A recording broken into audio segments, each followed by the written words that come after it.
Edmonton Sports Talk. My God, I loved it. My name's Jay Milne. #Blue. Our sports update deliverer, the Coon. I'm Zachary Kubish, and you're up today. You know what, Reid? You might be on this. All right, here's what's going on in the Nasty Bash.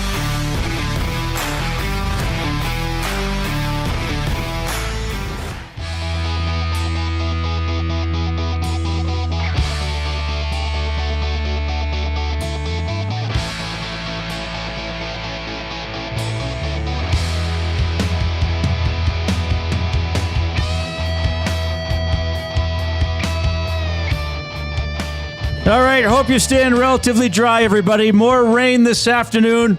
My goodness. Enough. Huge storm over the weekend. Yeah, it is enough, isn't Enough. it? Yeah, it is enough. We get it. It's a lot.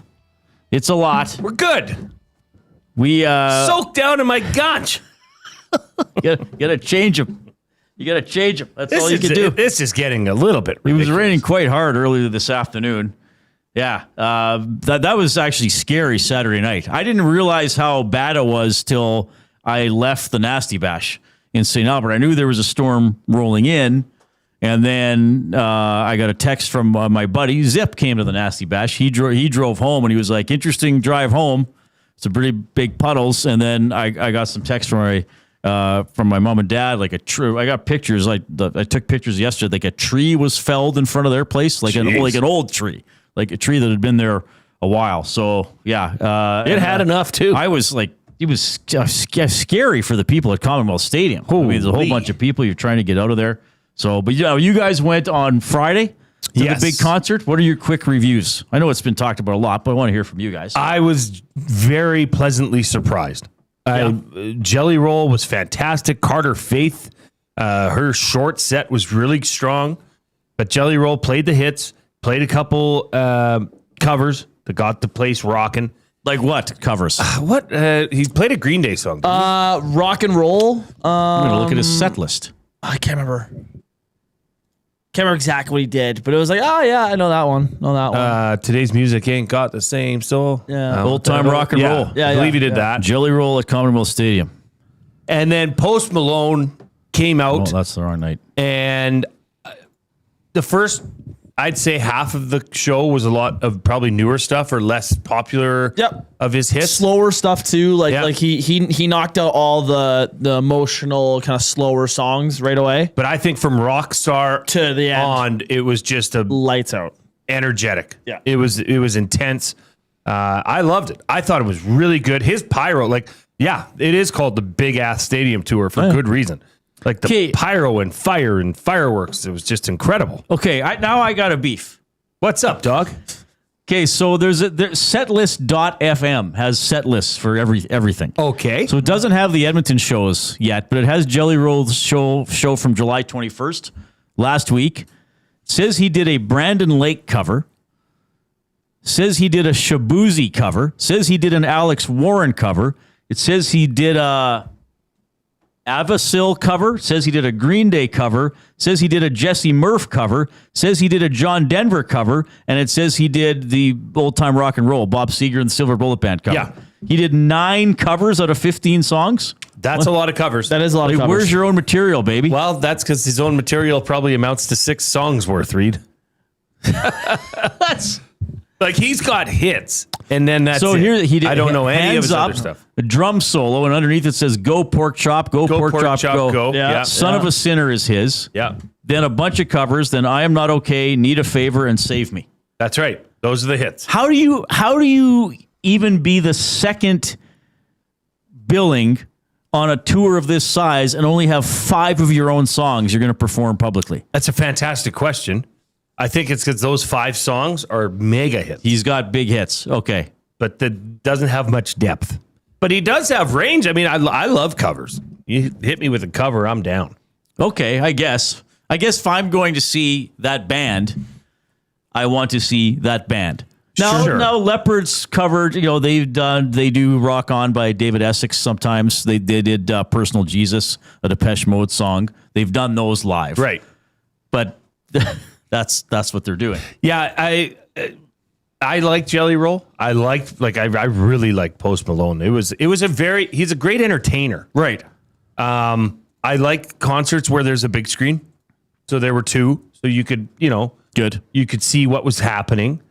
Post Malone at one part left the main stage and went to the other end of the stadium, and he had a little mini stage set up at that would be the north end of Commonwealth. Yep. Pretty cool.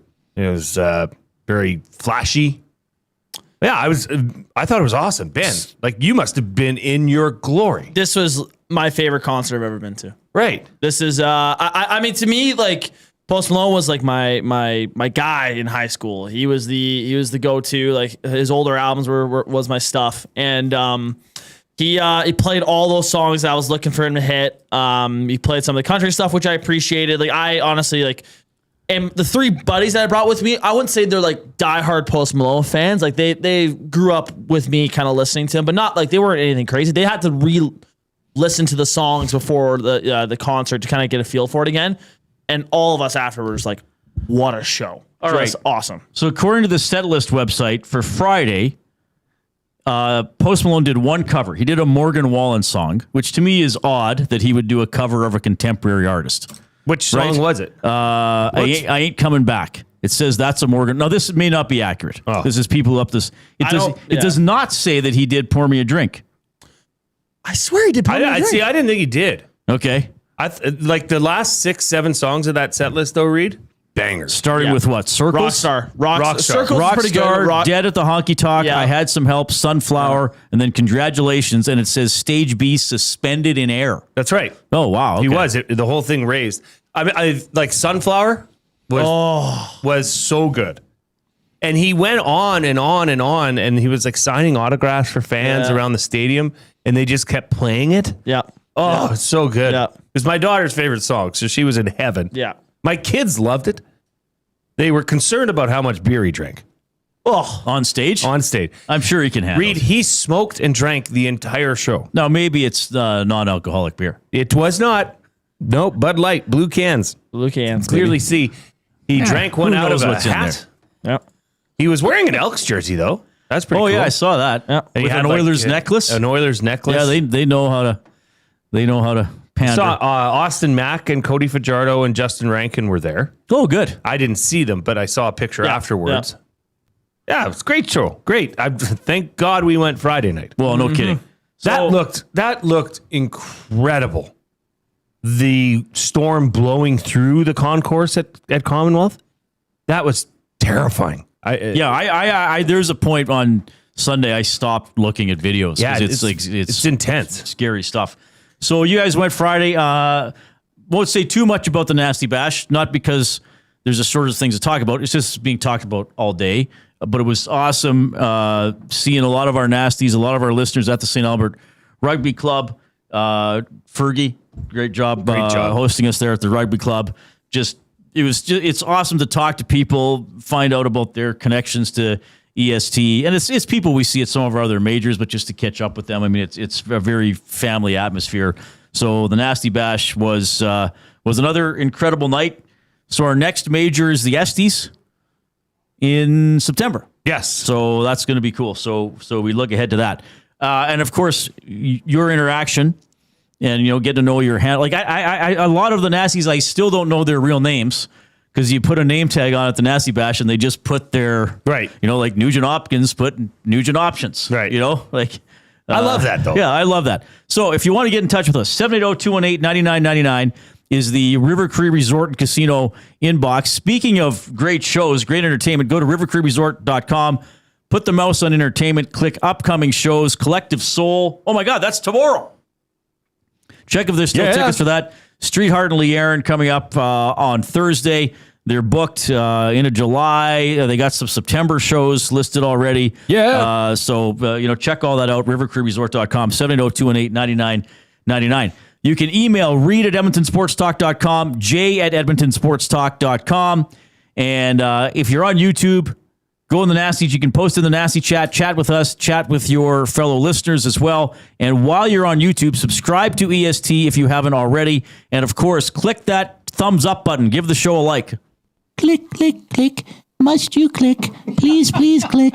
Must you click? You must click. Thumb, thumb, thumb. All right, let's see if we can get over 100 thumbs today. We usually do. That's the minimum threshold that we like to get to.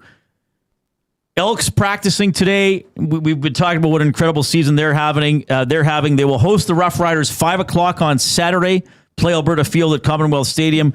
Jason Milne, Matthew Iwanek will have the Commonwealth Stadium Green and Gold kickoff show at 4 o'clock. They'll be on right after the game for the post-game show. Jay was at Elks practice today. He'll have an update, and he has another Donaire video, which we'll have on sometime between 3:20 and 3:40. Those have been very fun to get to. 30 years ago today, one of the happiest moments of my life as a sports fan. I always include this when someone brings up the greatest moments in Canadian sports history. I think it remains the greatest non-hockey moment in Canadian sports history. I don't know if CBC and the IOC are going to come after us for playing the audio 30 years later, but let's hear some classic Don Whitman. This time they do get away. Now it's Donovan Bailey trying to pick up runners. Donovan Bailey is putting on the surge. Adam Golden in the lead. Here comes Bailey. He's got it. 9.84, a world record for Donovan Bailey and a gold medal.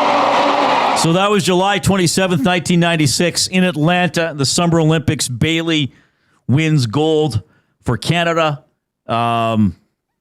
I just love going back and watching that race every once in a while. Oh, I know exactly where I was. I was in the car. My mom was driving me and my friends to K-Days. Oh, nice. And we listened to that call. Like, it was incredible. He got out of the gate, like the blocks. He almost fell. Slow. Yeah. And then just turned on the Jets. Yeah. That's definitely a where were you moment. Yeah, incredible stuff. And then we'll play this today because a week from today is the holiday Monday. So then a week later in 1996, this is not the whole race, but this happened. Rudy Surin has the lead. He's going to hand off in front. It would appear to Donovan Bailey. A clean exchange, and Donovan Bailey is pouring it on. It's going to be double gold Canada. Oh, if you're Canadian, you have to love Saturday nights in Georgia. 37-69 for Donovan Bailey and the Canadian relay team as Bailey and the other three members, Robert Esme, Glenroy Gilbert, and Rudy Surin, will depart Atlanta with a gold medal. 37-69 their time. Yeah, just dominant. I mean, you got the 100-meter race, it's so short, it's always dramatic. And as Jay said, and if anybody who's gone back and watched it, Bailey did not start well. I interviewed him about, 10 years ago. Dave and I got in touch with him at Ched, and we taped an interview with him. I did, and then we aired it on this day. So it was I think it was 2 or 3 days ahead of time we talked to him for the 20th anniversary. And I remember him saying, I was so angry at, I said, what were you thinking out of the blocks? He's like, well, I was mad because I stumbled. He's like, I had one of the worst starts to a race I've ever had. So there was the drama of, even though it's a quick race, of him catching up. That relay, you're giving the baton to the 100-meter world record holder, and you're already in the lead. And the great Don Whitman and Donovan Bailey is pouring it on. I mean, the 100-meter race was, oh my God, oh, he won! Yeah. This race was, we are going to win. Yeah. We are winning. Well, remember when Bruni Surin handed him the baton, he put his hand up in the air? Yeah, they're just already because he knew celebrating. they had already won. Yeah. So you're not catching him. No, just amazing stuff. Do you remember who was in that? I looked up who was in that 100-meter race. Yeah, Robert Esme, Glenroy Gilbert, Bruni Surin. No, I mean the 100-meter. The 100-meter. Sorry.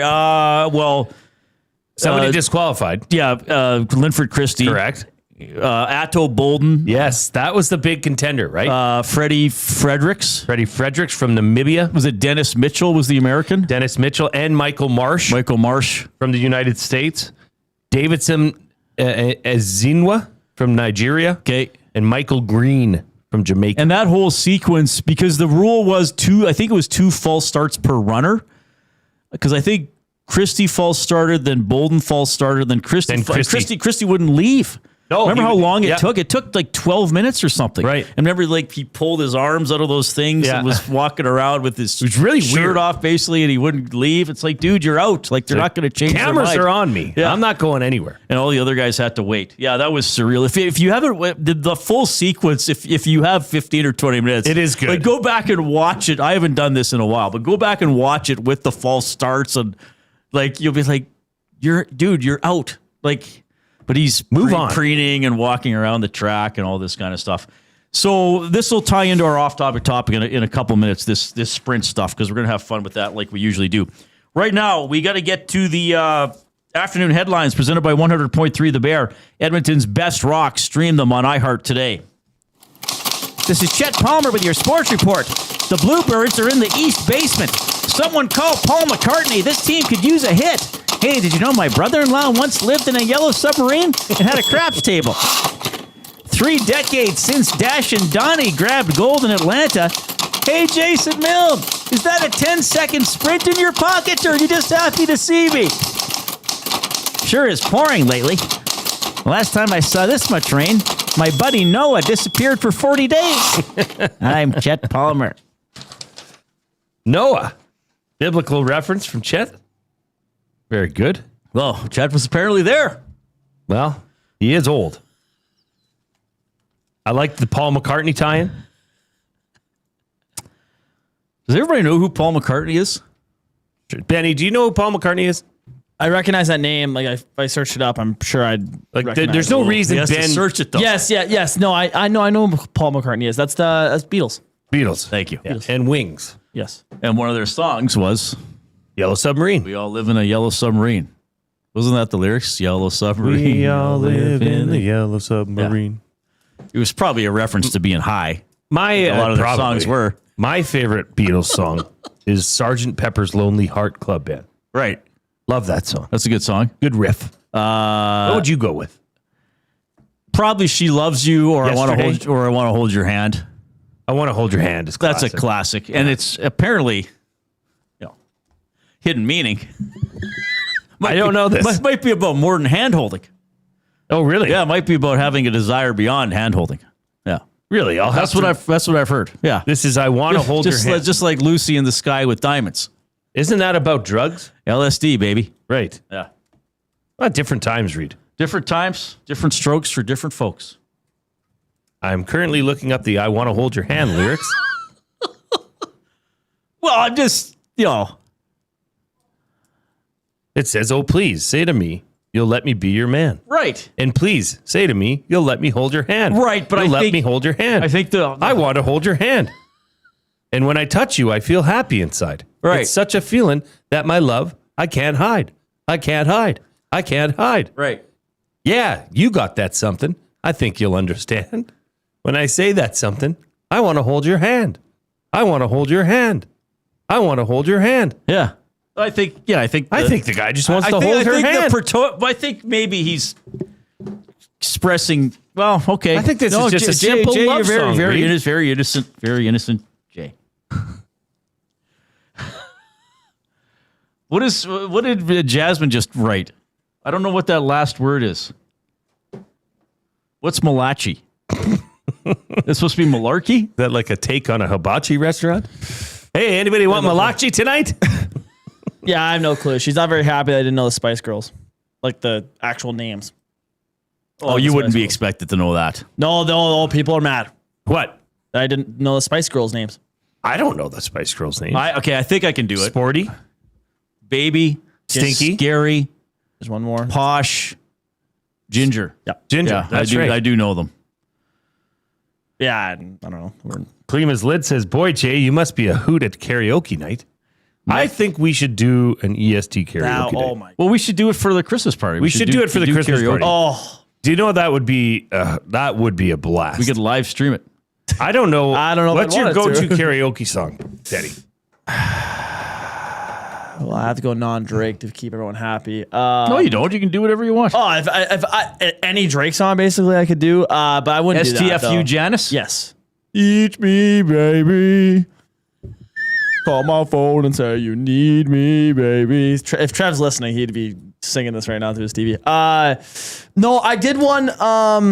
It's called the Outfield. I'm blanking. What are you Your singing? love? Your Love. I did the Your Love from the Outfield at a karaoke. I'm doing either pour some sugar on me or talk dirty to me. Yeah. I want you to do Talk Dirty to Me. Yeah, I could. That's fine. All right. 780-218-9999 River Cree Resort and Casino inbox. Let's get to our off-topic topic for William Huff. Great people at William Huff. Bruce and company, Bruce and family. Since 1952, William Huff providing industry-leading advertising solutions for thousands of valued clients. Their unparalleled customer service, combined with decades of industry expertise and a desire to make every job the very best could be, is what they call the William Huff Advantage. Visit their website at williamhuff.com. Give them a shout, 780-454-4536. Sorry, I just got this sent in from Aidan O'Neill. This is incredible. This is from his office. Look at the low-level bridge. It's completely underwater. Like, what? This is James McDonald Bridge. Yeah. Underneath that is all flooded. Oh, my God. Like, terrible. So stay out of that area because traffic will not be moving at all. Holy smokes. Okay. Yeah, we got to keep an eye out for that. It's ugly. The off-topic topic for William Huff is based on the sprinting.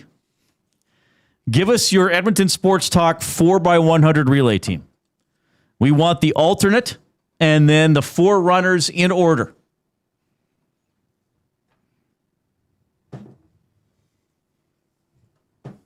Do you want to go first? Who's first on your team? Who's coming out My of the alternate gates? is Gage. My alternate is Matthew Iwanek. Okay. Coming out the blocks. Is Trev for me. Mine too. We got to start with the young guy. Strong start. And I think Trev, but we know Trev is a little nervous and lacking confidence. So this way he only has to pass the baton. Right. He doesn't have to receive it and then pass it later. Well, and he doesn't have to wait during the race and get anxious. Right. He just goes. You go with the gun. Yeah. Who's starting for you, Ben? Matawanek. Oh. I like Matty to start. I think he gets the head start. He's technical.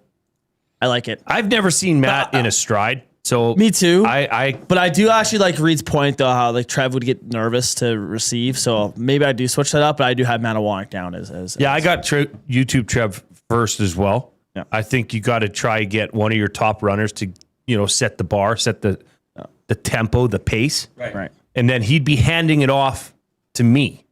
Oh, Okay, so I have Lieutenant Eric going second. Okay. As Eric he's a pretty active guy. Once again, Think he I could have not sprint. seen Eric do No, any I sort know. of physical activity. Well, I haven't seen a lot of us do any sort of physical activity, to be Fair fair. enough. But I'll put Eric. I'll go have Trev handing it to Eric. I think Eric would be pretty strong down that back straight. I don't know. I don't know. Like, I could see Eric having just a terrible running stride. Like, just No, that's so. It's a risk with anybody here, Jay. Let's be honest. no. Like, you run. I don't Hernan sprint. runs. I don't sprint.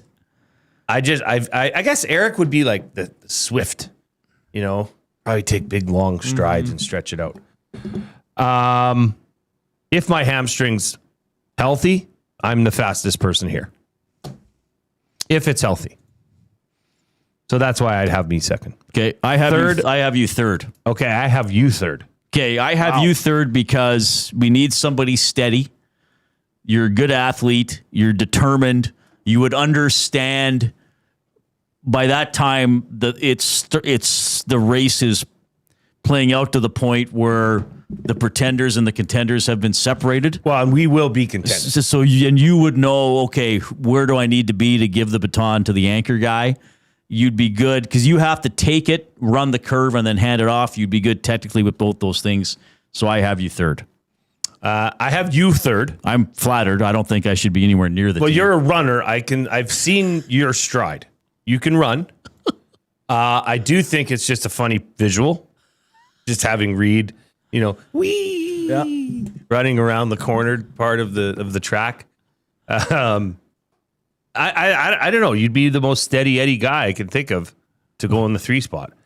And to me, who do you have third, Benny? Well, I have you second. Okay. We did we miss a second? Yeah, Sorry. so I have you second, Trev third, because I think you're going to be able to give a calming presence to Trev. As he's come to me, boy. Come Come to to me. me. Yes. So there's the tie in there. I think you would be a solid second. Trev, I think, could pick up the pace.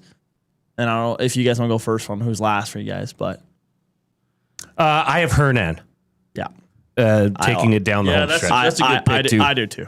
I have a Wannock. I mean, he looks like a sprinter. Like, he's skinny. He's not as tall as I guess as a lot of them. But I can just see him chewing up the track. And then I think of Wannock celebrating on American soil like in 1996. Like right. he wouldn't have his forefinger in the air. No. He'd have the one next to it and in the air. And then he'd be lighting a flag. Right. But Matt's another guy. Like I could, until you see it, I don't know if Matt can run. Have you seen him? I know, but I haven't seen anybody run except you. Well, I know Gager's a good athlete. I don't know how often he runs. I do not run. I distance run at a very slow pace. Hernan would be... But Hernan could probably sprint if he Hernan would be finishing the final stretch with a dart in his mouth. Yeah. Instead of he'd have the baton in one hand. You would just pass a dart. A la Post Malone. I love how when we were talking about this, both you and myself, Ben said, "Do not pick me." Yeah. Well, I'm not sure about picking me. I am a horrible runner. I'd have the attitude. I don't think I'd You'd have the attitude. I don't have the... You'd give it your all. And at least you coordinated and can run. Yeah, and I think I'd be fine doing passing the baton. I don't think we'd mess that up. Like Dusty would be gassed in 5 steps.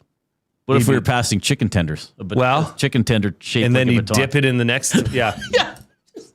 Instead of he'd do the steeplechase, except the water jump would be like a sweet and sour Big sauce vat of ranch. All right, so your 4x100 relay team made up of EST employees. So I got Trev to Eric to Milne to a Wannock. What do you have again? YTT to me to Reid to Hernan. Okay, and Benny, what was yours? Maddie to Jay, Jay to Trev, Trev to Hernan. Okay. Oh, pretty good. I think we'd probably win a medal. 780-218-9999. Also today, we're going to do, it's ref week this week. I didn't mention that. We're doing ref week once again. Perry Stothart, basketball official, is going to be in studio at 4:20. And we're also going to do this week, and we'll start this at about 3:40. We're going to do 5 letters of the alphabet every day. One day we'll have to do 6. Greatest athlete of all time whose last name starts with that letter. Today, we're going to do A, G, L, Q, and W. A, G, L, Q, and W. W, yeah. So we all have our own, and we want to hear from you. We will look at the storm a little bit, and Jay has another Donaire video with a prominent member of your Edmonton Elks. Here's Ben Thompson.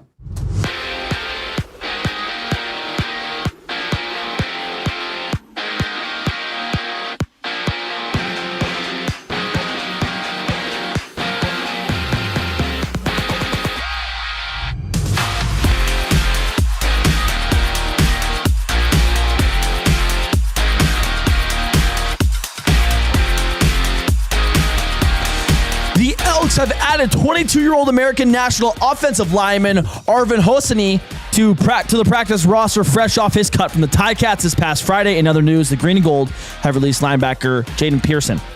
Meanwhile, TSN has reported that the Lions rookie quarterback Caden Salter is expected to get the start this week against the Blue Bombers. On the other side of the field, Winnipeg's Zach Collaros was throwing ahead of practice today, but was not in uniform. The Lions are also bringing in former CFL most outstanding defensive player Lorenzo Malden out of retirement.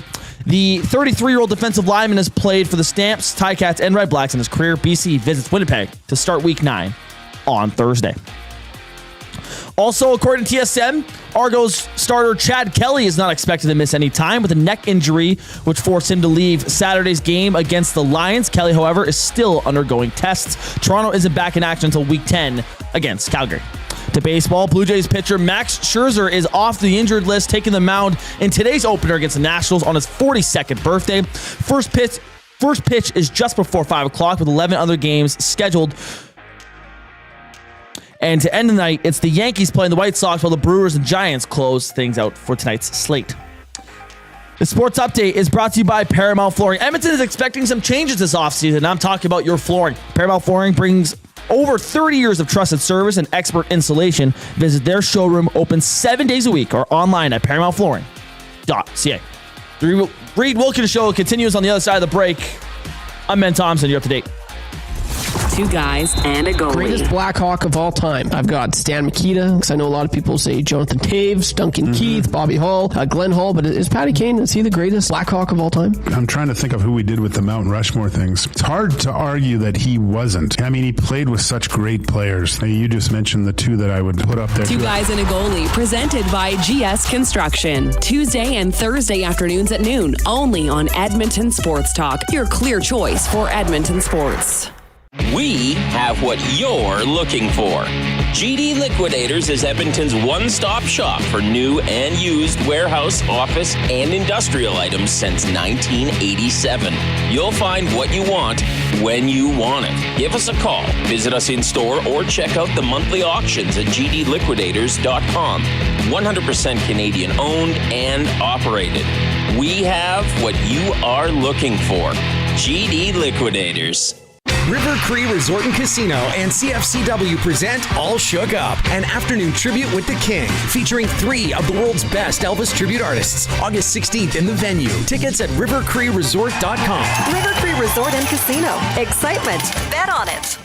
GCL Diesel has been serving oil country since 1972. From diesel cars to SUVs to pickups. From farm tractors to school buses to a big rig. From diesel generators to forklifts, GCL can test, troubleshoot, and repair all diesel fuel system components. Whether it's injectors, pumps, turbos, filters, or additive, GCL has the parts you need to keep your diesel running the way it should. For genuine diesel parts at wholesale prices, visit GCL Diesel in the West End or online at gcldiesel.com. GCL Diesel. Diesel understood.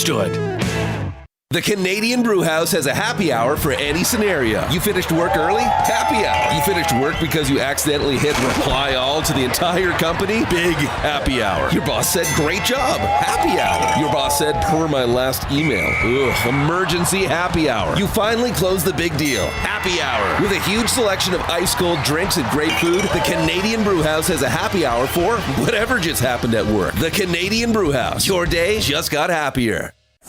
Ready to raise the stakes? At Play Alberta, bigger bets and buy-ins are now available for nearly all live dealer games. From blackjack to baccarat, your favorite tables are waiting to deal you in. Whether you're kicking back at home or looking for some fun on the go, now's your chance to enhance your Play Alberta experience with new elevated stakes. Visit playalberta.ca/EST to learn more. That's playalberta.ca/EST. Must be 18 plus to play. If you gamble, use your game sense.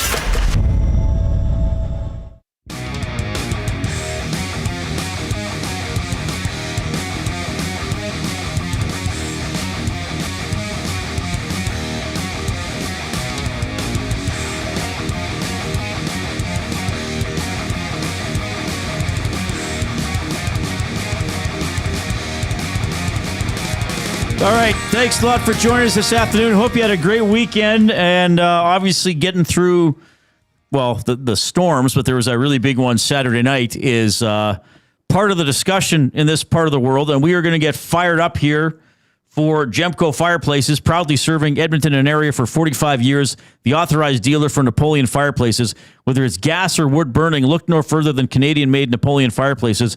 All the Napoleon products you need are available at Gemco, 9281 50th Street. Jay's Donaire video with a member of the Elks is in this segment, so I know a lot of you like those. So the low-level flooding today, it's Skona Road on the south side of the river. I was confused because I thought the flooding was the river. And I was like, what, the entire bridge is underwater? And then you were like, no. The bridge is in the bottom right corner.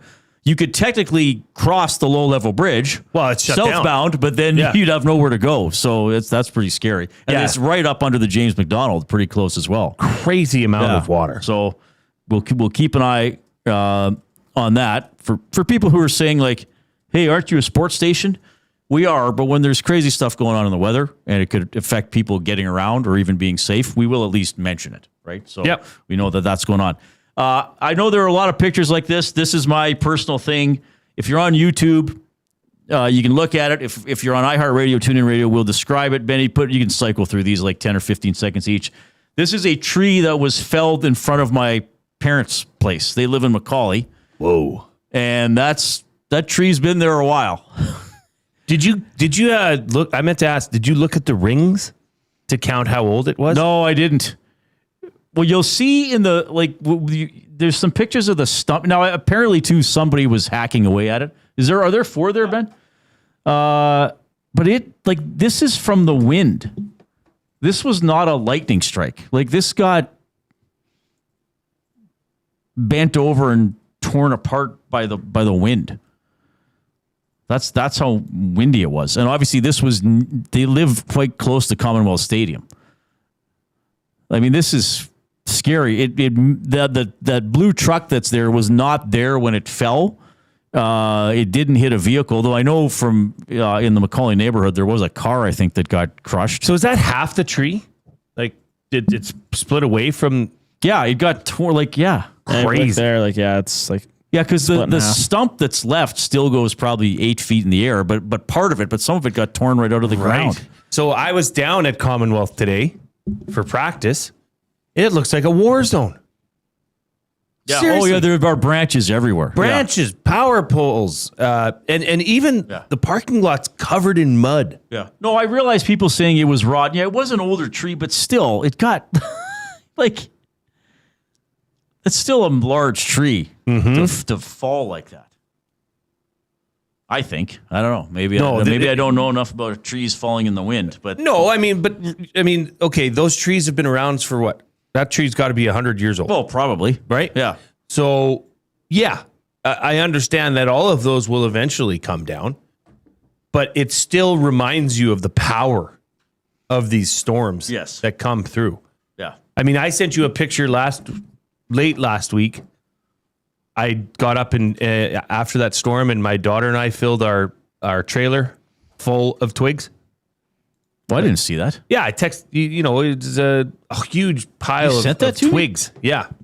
Well, guess what we were doing again? Oh, doing more, yeah. Last night. It was, but around the stadium, there's just branches and large parts of trees everywhere. It must have hit that area very hard. I think that got it pretty bad.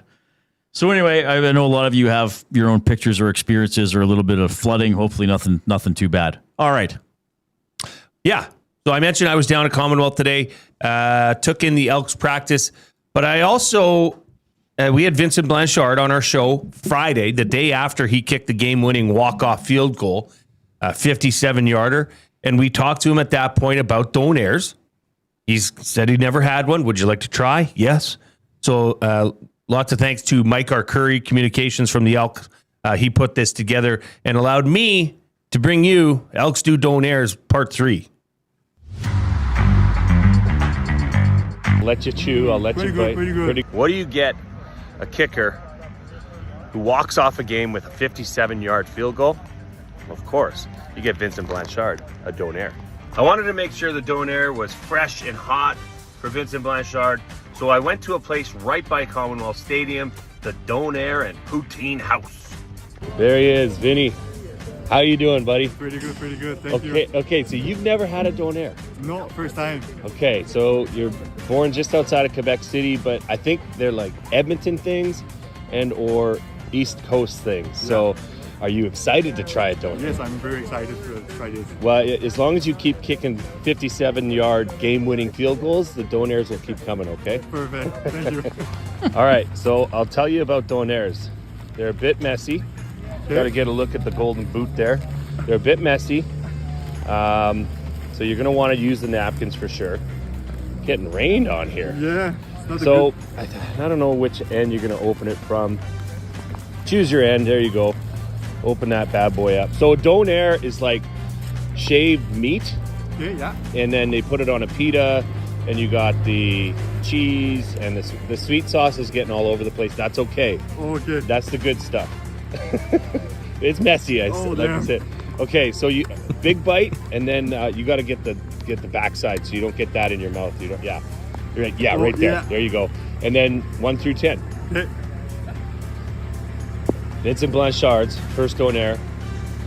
I'll let you chew. I'll let you bite. Pretty good. Pretty good. Yeah, pretty good. So what would you rate that? A good 10. 10? A good 10, yeah. All right, Vincent, good luck in the rematch against Saskatchewan, and we'll catch up with you again. Awesome. That's beautiful. Those are fun, man. Great job. Yeah, I felt so bad for him because you couldn't really see it in the video, but he had donair sauce everywhere. His donair sauce on his cleats, donair sauce on his shorts. There's a lot worse. It was dripping out of there. Donair sauce is incredible. He was great. He is such a nice man. Like, he came up as if like I was a celebrity. He's like, "Oh, hello, sir." Well, you are. Hello. No, but you know what I mean? Like, usually, like, Vincent Blanchard's doing us a favor. It felt like the roles were that's reversed. nice. Yeah. He's such a gentleman. I mean, you just love to see it. And he was genuinely, like, he went over and talked to his long snapper and Jake Julian. They're like, "So, what do you think?" And he's like, "This is amazing." I think we've got a new fan. Those are really good. Elks having a great season. Yeah, we had Blanchard on the show on Friday. Of course, tomorrow at 5, presented by the Edmonton Elks, the Mark Killam Show. The head coach of the team has been joining us every Tuesday at 5 throughout the season. So a lot to talk about. A little bit of reflection, of course, from last week's game, and then a look ahead to the rematch on Saturday. Great job, Jay. Fired Up, presented by Gemco Fireplaces. Okay, Jay's Play of the Day is coming up, and then we're going to start this week-long project. Best athlete of all time, categorized by the first letter of their last name. Okay? Today we're going to do A, G, L, Q, and W. Yeah, that'll go until 4:20. Then Ref Week at 4:20 with longtime local basketball referee Perry Stothart in studio. I love talking to Perry. He is, well, a lot of you have probably seen Perry. Oh, if you don't know him for basketball, you'll know him from something else. Yeah, he'll plug that as well. This is going to be a great segment. Here's Ben Thompson.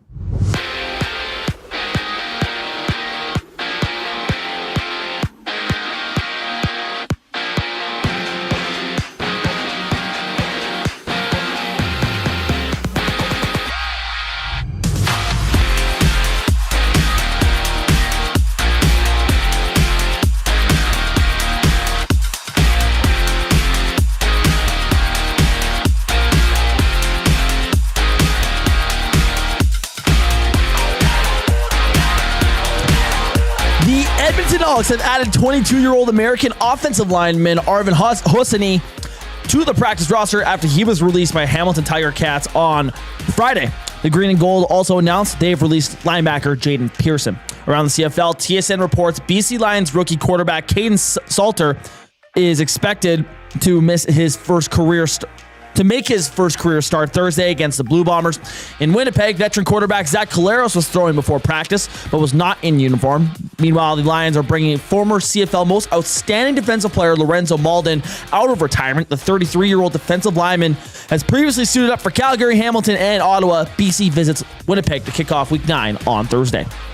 In Toronto, TSN reports Argonauts quarterback Chad Kelly is not expected to miss any time after leaving Saturday's game against the Lions with a neck injury. Kelly is still undergoing further testing, with the Argos not returning to action until Week 10 against Calgary.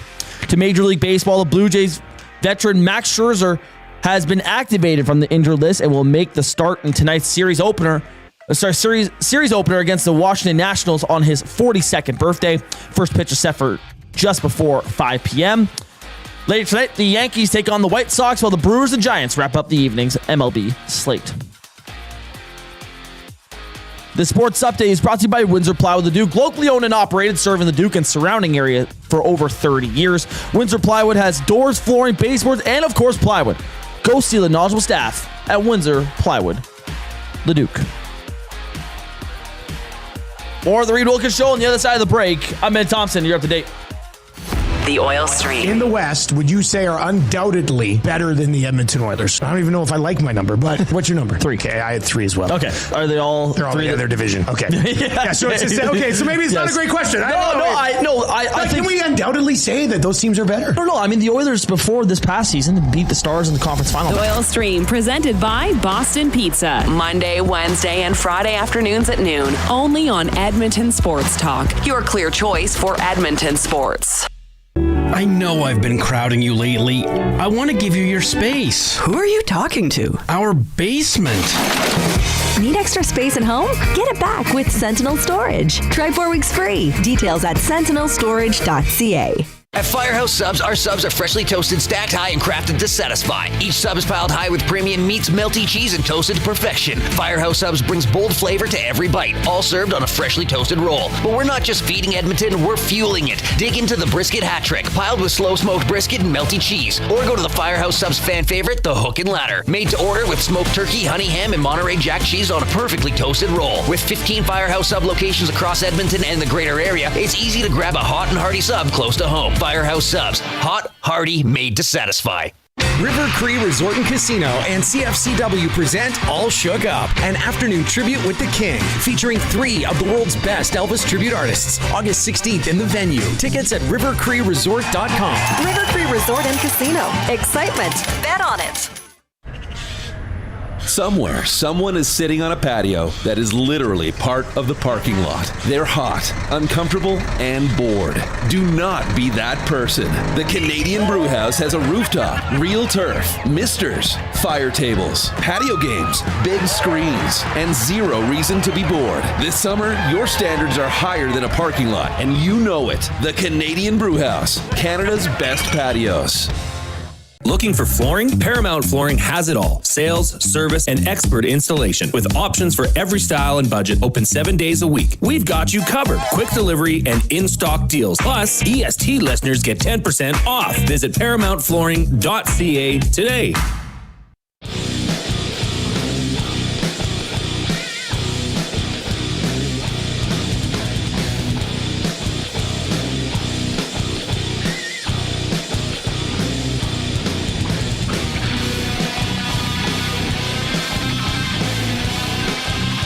It's Jay, it's play, he's Jay, it's today. It's Jay's play of the day. It's Jay's play of the day. Jay's play of the day. Presented by Play Alberta. When you bet with Play Alberta, you give back to Alberta. That's because it's the only app in the province that puts all revenue directly back into supporting programs and services that Albertans rely on every day. So next time you place a wager on your favorite team, know that you're also making a difference across the province through Alberta's General Revenue Fund. Visit playalberta.ca/EST to learn more. You have to be 18 and older to play. And if you gamble, use your game sense. All right, Reid. Had a good weekend. Had Jay's play of the day from last week. That one cashed. That was the teaser. So Elks plus 9.5, Calgary plus 6.5, Toronto plus 1.5, and Montreal minus 6.5, which was a doozer. Right. Because Montreal got over that spread on a last-minute touchdown by Travis Tice. Isn't it just Tice? Thies. I thought it was Tice. Tice. Okay. You know what? Tice? I think it is Tice. Okay. So Jay's play of the day, we're going to go back and hammer on some CFL stuff. The early lines of the week are already out, and one stuck out to me. It's already moved. Wow, look at this. I got this at minus 4.5. It's now at minus 5. I know it's a half point, but that makes a big difference. It's the Calgary Stampeders who are going into Hamilton. I watched the entire Hamilton-Montreal game last night. Trey Ford's not the guy. Trey Ford can do some good things, but eventually it seems to catch up with him. Yeah, we know that all too well. We've seen that song and dance here. And look, incredible athlete, super fast. It's just not working for him. And I think Calgary might be one playing some of the best football in the West Division right now. So I've got Calgary minus 4.5. That has been boosted to minus 105. So that is very good value for the Stampeders. I would imagine this line will get to 6. So you're getting it at minus 4.5, maybe even minus 6.5, to be honest, by the end of the week. You're getting this. That's Jay's play of the day. Calgary Stampeders minus 4.5, boosted to minus 105. Head on over to playalberta.ca, click on sports, click on EST specials, and you'll see that there. And Reid, always remember to use your game sense. It's Jay, it's play, he's Jay, it's today. It's Jay's play of the day. It's Jay's play of the day. Jay's play of the day. All right. Appreciate you tuning in this afternoon. Our off-topic topic presented by William Huff. Give us your Edmonton Sports Talk 4x100 meter relay team for sprinting in order and an alternate if you want. So my alternate was Gage. I got Trev to Eric to Milne to Awanak. That's my team. Okay. I had Trev handing it to me. I handed off to Reid, and then hands it off to the anchor. We're both showing a lot of faith in each other to run that third leg. Sure. Because I think if I'm running that third leg, that's where it falls apart. I would love to have Awanak on this list. I'd love to have LTE, but I've never seen him run. And sometimes people that you think can run are shockingly bad at running. That's true. So I just know these people can run. They can move. Maybe we could have Trev do the first leg and then run diagonally across the infield to also run the final leg. Oh, he would. Yeah, he could too. He's got lots of stamina. I don't know if that's legal or not. His stamina, I imagine, was... Well, he wouldn't blink the whole time. No, he wouldn't. And you blink. wouldn't have to worry about him having to pee in the middle of the race. Doesn't pee. No, doesn't pee at all. Right? I mean... No, the thing is, though, how does he... He wouldn't fail a drug test, but he also couldn't pass it. It might come back... If they were like, yeah, it might come back to haunt us that he doesn't pee. If we won a medal... Well, the test would be high in yeast value for all the bagels he eats. But it would be like, well, he didn't provide us... Because you can... Not providing a sample is kind of the same punishment as failing. It is so I don't failing. know if we could have Trev on the team. He couldn't pass the urine test because he has no urine. Gosh darn it, that's a great point. I didn't even think of that. Take Trev off. Trev's got lots of stamina, though. Yeah, he's an amazing guy. Mm-hmm. Okay, so test. Contribute that. That'll be fun. We also want to hear from you for this, and we're going to do this all week. There are, 26 letters in the alphabet? Is that true? So we're going to do 5 a day, but one day we'll have to do 6. That should add up to 26. If not, if I get to Friday, I'm like, oh, we've already done it. So we're going to pick, we're not going to go in alphabetical order. We're just going to randomly pick some letters every day. Or maybe, Benny and I, and if you're here, if you don't go to Elks every day, we could talk about, okay, what do we want to do today? Like maybe combine some bigger letters with some more obscure letters. Well, you should probably have one vowel in per day. Oh, good, which we have today. And then the rest and of the letters. We have a weird one. A weird one today. So, best athlete of all time based on the letter of his or her last name. I love this. So, but we will, even though we're going to go all over the alphabet, we will start with the letter A. Because I think this might be the biggest landslide no-brainer of them all. Yeah. Muhammad Ali. Right? Yes. Muhammad Ali. Yes. Okay. Yeah. Well, I'm just trying to think of competitors in terms of like other letters that would be. I didn't even think beyond Muhammad Ali. Well, Hank Aaron.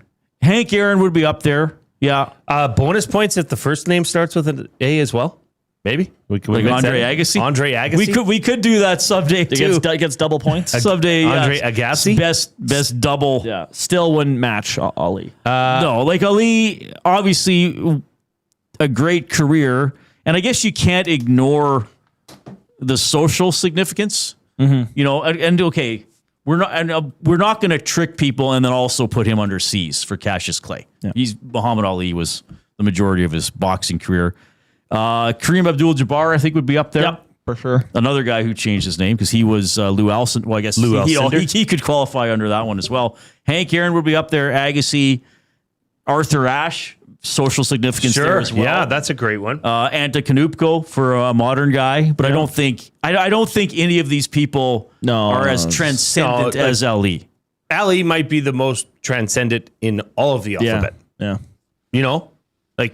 Maybe that's what we should do is we should recap. So out of today's letters, we have to say which one is the most. So out of the Monday group, Muhammad Ali made it through to the next round, to the final round, and we put them all together on Friday. Because Ali's going to be the number one out of all these letters. Well, he might be the number one. Well, I guess we'll see. Yeah, depending if Dusty gets a vote or not. I had Larry Allen, longtime Dallas Cowboys. Very good. Offensive very lineman. good player. The nasty chats. Clem has led Glenn Anderson, obviously, for a local one here. Coop says Arnold Allen. Who? Arnold Allen. I don't know who that is. Who's Arnold Allen? Running back, I believe. Marcus Allen? Marcus Allen. He says Arnold Allen. Arnold Allen is an MMA guy. Oh, okay. Oh, sorry. No, never mind. Marcus Allen. Marcus Allen is Damon Allen's brother. Damon Allen. CFL wise, yeah. Like if we did a CFL list, he might. Well, trying to remember, he might be the A. Damon Allen would have to be the A for the CFL. Pontus Aberg, if you want. Pontus Aberg. Glenn Anderson would be the obvious Oiler if we did just an Oiler list. But we're not doing that. Not Freddie Anderson. Not yet. Oh, not yet. He's got to earn it. Josh Archibald. Yeah. All right. Who are all the Oilers with A's in their name? Decent amount. Yeah, I'm sure there's a lot. I'm not in that mindset right now. All right. So we got Muhammad Ali for A. Now let's do G. Sure. Well, is everybody going the same way for this Wayne one? Gretzky. It's Wayne Gretzky. It is Wayne Gretzky. Yes. I had Kevin Garnett. Yeah, that was my honorable mention. Lou Gehrig, certainly. Rob Gronkowski. Steffi Graf. Gronk definitely deserves to be up there. Tony Gonzalez. Yeah. Oh, yeah. Very good. Yeah. Steffi Graf had 22 singles titles. Steffi Graf is, She'd be pretty high up there. Gehrig, 7-time All-Star, 2-time MVP. Garnett was MVP. I did some Googling and made some lists as well. Vladdy Guerrero Jr. Well, senior, too. Senior? Yeah. Senior. But I don't think Myles Garrett. Oh, yeah. Good player. Mm-hmm. But to me, if you're to me, a G name, Gretzky, he's the all-time scorer. And he won championships. He won 9 Hart trophies. And he was in an offensive era in the NHL, he was the leader by still a wide margin. Yes. Like, it's not as if, guys started winning scoring totals with 155 points. No, some guys got to 150 points. Wayne got to 215 or whatever the record is. Yeah. I think he's discussed as the GOAT of the GOATs. Like when I see discussion about this on Twitter and on social media and stuff, I think a lot of people put a lot of credit on Wayne Gretzky. Yeah, he's in the Brady Ali category. He is, but even I think even people rank him higher than those guys. Like he is the guy out of all the GOATs of each sport. So AG, we've only done 2 letters and we already have 2 landslide winners. But But the reason we did those letters, that's part of the reason we did those letters first. Get them out of the way. Get them out of the way. True. Because I think our other 3 letters today, L, Q, and W, there may be more debate. Yeah. Certainly. Well, I think the L will have a lot of debate. I think the W will have a lot of debate. There's only one person in L. The Q might have. Is he currently on the Vegas Golden Knights coaching staff? No. He's not. Okay. I'm very. By the way, we should mention for the letter G, if we were picking people we work with on a daily basis, it's Joaquin Gage. Joaquin Gage. But, we had to include everybody who was ever an athlete. But Gage would be up there for me. Scott Thompson says, 99 was so dominant that our high school draft split 99 into either his goals or assists. You couldn't have a complete... Yeah, that's... Like, I think... Because I remember as a kid, like my dad's staff at Grand Trunk High School would have a draft... And he was for playoffs, and they just said you can't take him. You just flat out can't take him. Well, it's a cheat code, right? Yeah, that's really good. Yeah, that's a good. Like, there wouldn't be an NHL player you would say that about today. You wouldn't say you can't take McDavid, you can't take Kucherov. No, the gap is too tight between McDavid and McKinnon. Because Gretzky, if Gretzky was healthy, he was guaranteed to win the Art Ross Trophy, and he was guaranteed to win it by a wide margin. And then it was up to the voters if they wanted to give him the Hart that year, if they felt like it. Yeah. Okay. So, Ali for A, Gretzky for G. We're going to do L, Q, and W when we get back. Ref week will start with Perry Stothart at about 20 after 4. We're having a good time. Here's the 4 o'clock break. The Lock Shop. Crazy offseason for Philly when you think they get Brown from the Celtic in a trade that absolutely stunned everybody, and then follow that up with LeBron. You turned Paul George into Jaylen Brown and LeBron James. That's a nice upgrade. I was looking today. Obviously, the 2 powerhouses from the West have the best odds, and then I think it's the Knicks, then it's the Sixers. The Lock Shop, weekday mornings at 11, only on Edmonton Sports Talk, your clear choice for Edmonton sports. You've always known GCL Diesel as the experts in diesel fuel systems, but did you know that GCL is also your source for turbochargers and turbo repair? As a turbo supplier for Garrett, Ford, Warner, and Holset, GCL can provide genuine original equipment turbos at wholesale prices. Whether it's diesel, gas, natural gas, or performance, we can provide you with the turbo or custom repair you require. Turbo questions? We've got turbo answers. Visit us in the West End or online at gcldiesel.com. GCL Diesel, turbochargers, understood. Looking for a delicious meal without the hassle? Head to Pasta Pantry in Sherwood Park, your home of the game day meal. From handcrafted fresh pasta with rich homemade sauces to ready-to-heat family meals, Pasta Pantry brings authentic Italian flavor straight to your table. For over 30 years, Pasta Pantry has served hot, delicious comfort food made right in our kitchen. We do it fast so you can slow down. Visit Pasta Pantry in Sherwood Park today and taste the difference fresh makes. Pasta Pantry, real food, real fast, real good. Kickoff is coming. Are you in? August 1st. Elks, Roughriders at Play Alberta Field at Commonwealth Stadium. The prehistoric party is back and bigger than ever. Presented by Purelator Tackle Hunger. Experience family-friendly dinosaur-themed fun all game long. All in support of local food banks. Every catch, every tackle, every touchdown.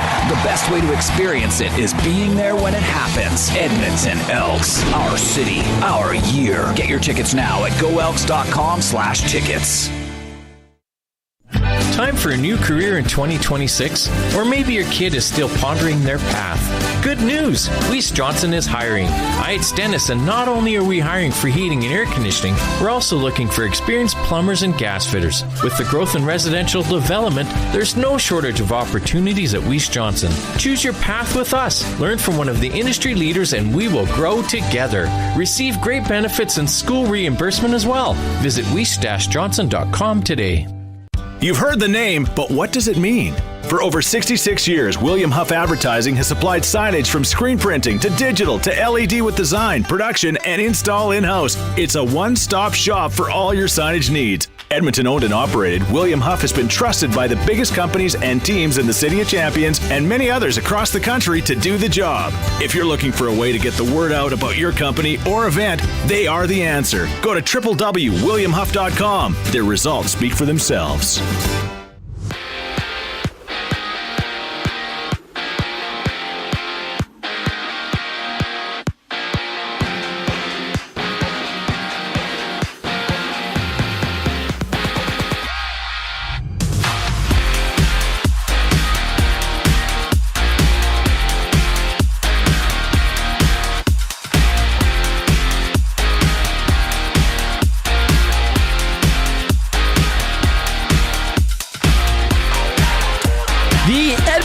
Have made a pair of roster moves, adding American offensive lineman Arvin Hosseini to the practice roster after his release from the Hamilton Tiger Cats on Friday. The club also announced the release of linebacker Jaden Pearson. Elsewhere in the CFL, TSN reports BC Lions rookie quarterback Kane Salter is expected to get the start against the Winnipeg Blue Bombers on Thursday night.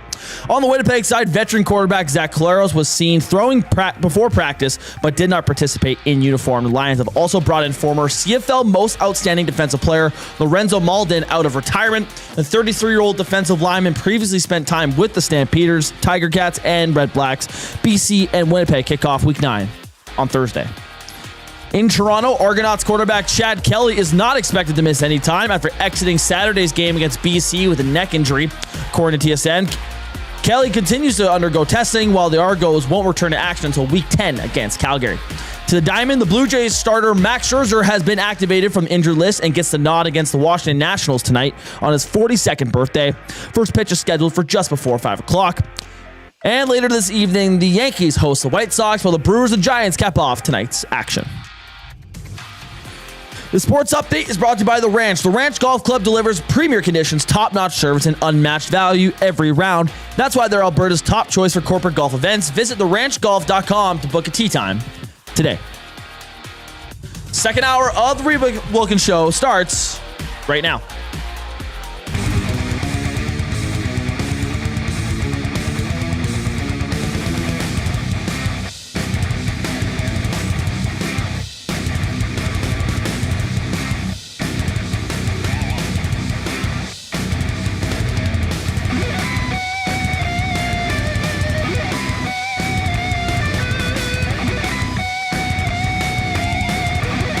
right. Hope you're having a wonderful afternoon. Of course, Benny Thompson in this afternoon. So, yeah, just if you missed some stuff from the Nasty Bash, so some things moving around here a little bit at EST. This is, of course, normal for any broadcasting. I still call us a radio station, even though we're streaming.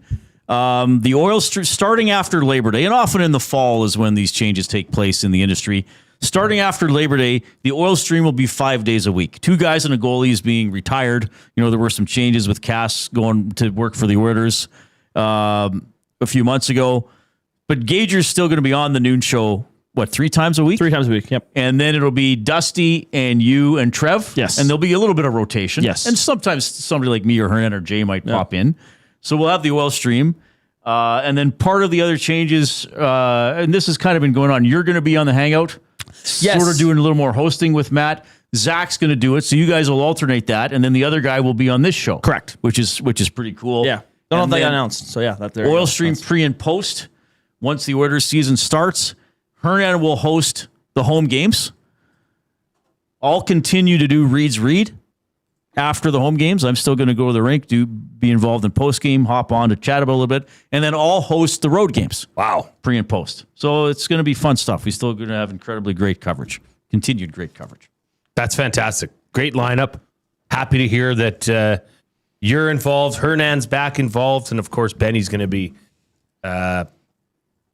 throwing around the blossoming. Continuing to blossom. Right. Right. You're like a little flower, Benny. Now dance for me, boy. It's for your dad. He's obsessed with the river line. I guarantee you, he just burst out laughing in his truck. I guarantee it. We have buying or selling for Damon Bunting, a consistent top-producing realtor in the greater Edmonton area for over 18 years. He and his team would love to help you find that right home or make the move from your current home. Community-driven, he understands what it takes to make a difference in our city. Check him out, DamonBunting.com. Instagram handle, Damon Bunting Real Estate. So we're doing, and we're going to do a few letters every day, the greatest athlete based on the first letter of their last name. We did A, Muhammad Ali was the consensus. We did G, Wayne Gretzky was the consensus. Now we're going to do the letter L.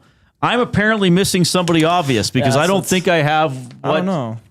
I'm not going to pick Mark Letestu, though he might be my favorite athlete of all time with the letter L. Do you want me to say, how do you want to do this? Do you want me to say who I picked and then you're going to tell me who you thought I would have picked? And did you pick who you thought I was going to pick? I don't understand how this... It might be a little cheeky. Who did I miss? It might be a little cheeky. Okay. You go ahead. All right. This was an interesting one.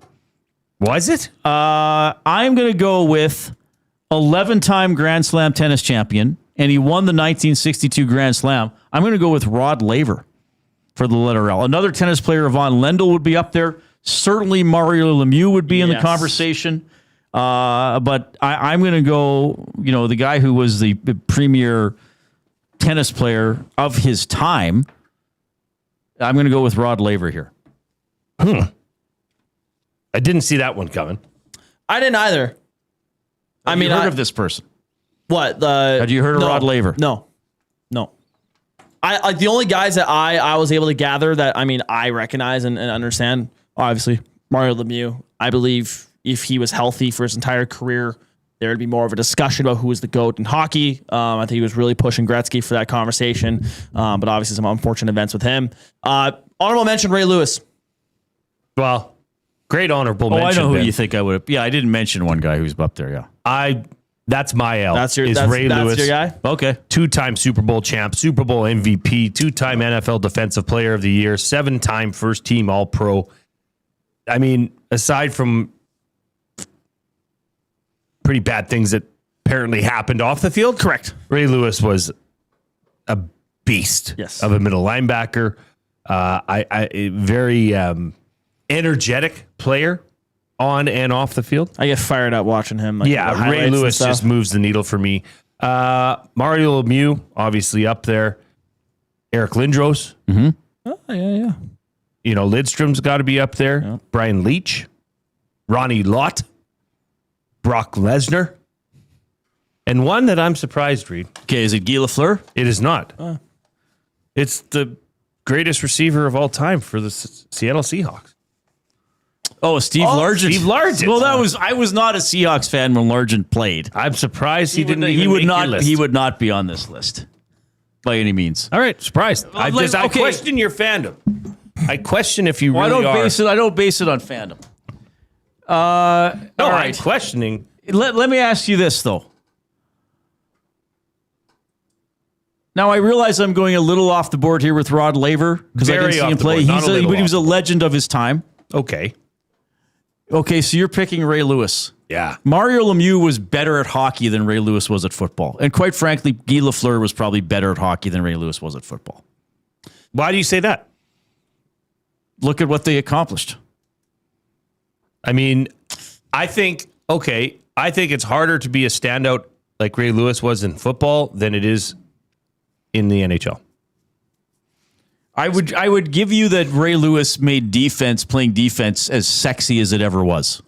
Probably. I mean, they had the defense of maybe one of the top 3 defensive of all time in the NFL. You're talking to a Seahawks fan there. Yeah, he would know. I mean, that defense won them one of their Super Bowls. Yes. I mean, that is very rare. Do you have a defense that is that dominant? Right. I just think Ray Lewis was probably the greatest linebacker. But you would have him representing the letter L. For me, yeah. I needed some football on here. And Ray Lewis, if you're thinking of a player with L, scary, very scary. Yeah, I'm mad. Ray Lewis was a bad dude. Hit by that guy. Like he would easily go down as probably one of the top 20 defensive players of all time. Yeah, he'd be on that list. Yeah. I mean, Mario Lemieux, yeah, of course. He's the second best Mario player Lemieux of all is fantastic. Yeah. I'm just part of this list too is based off of me. Oh, I get it. You know what I mean? I get it. I mean, you took Rod Laver. Which is, well, yeah, but he was very good. I mean, he was before our time. I just don't think he should be overlooked. All right. And who did you take, Ben? I took Mario.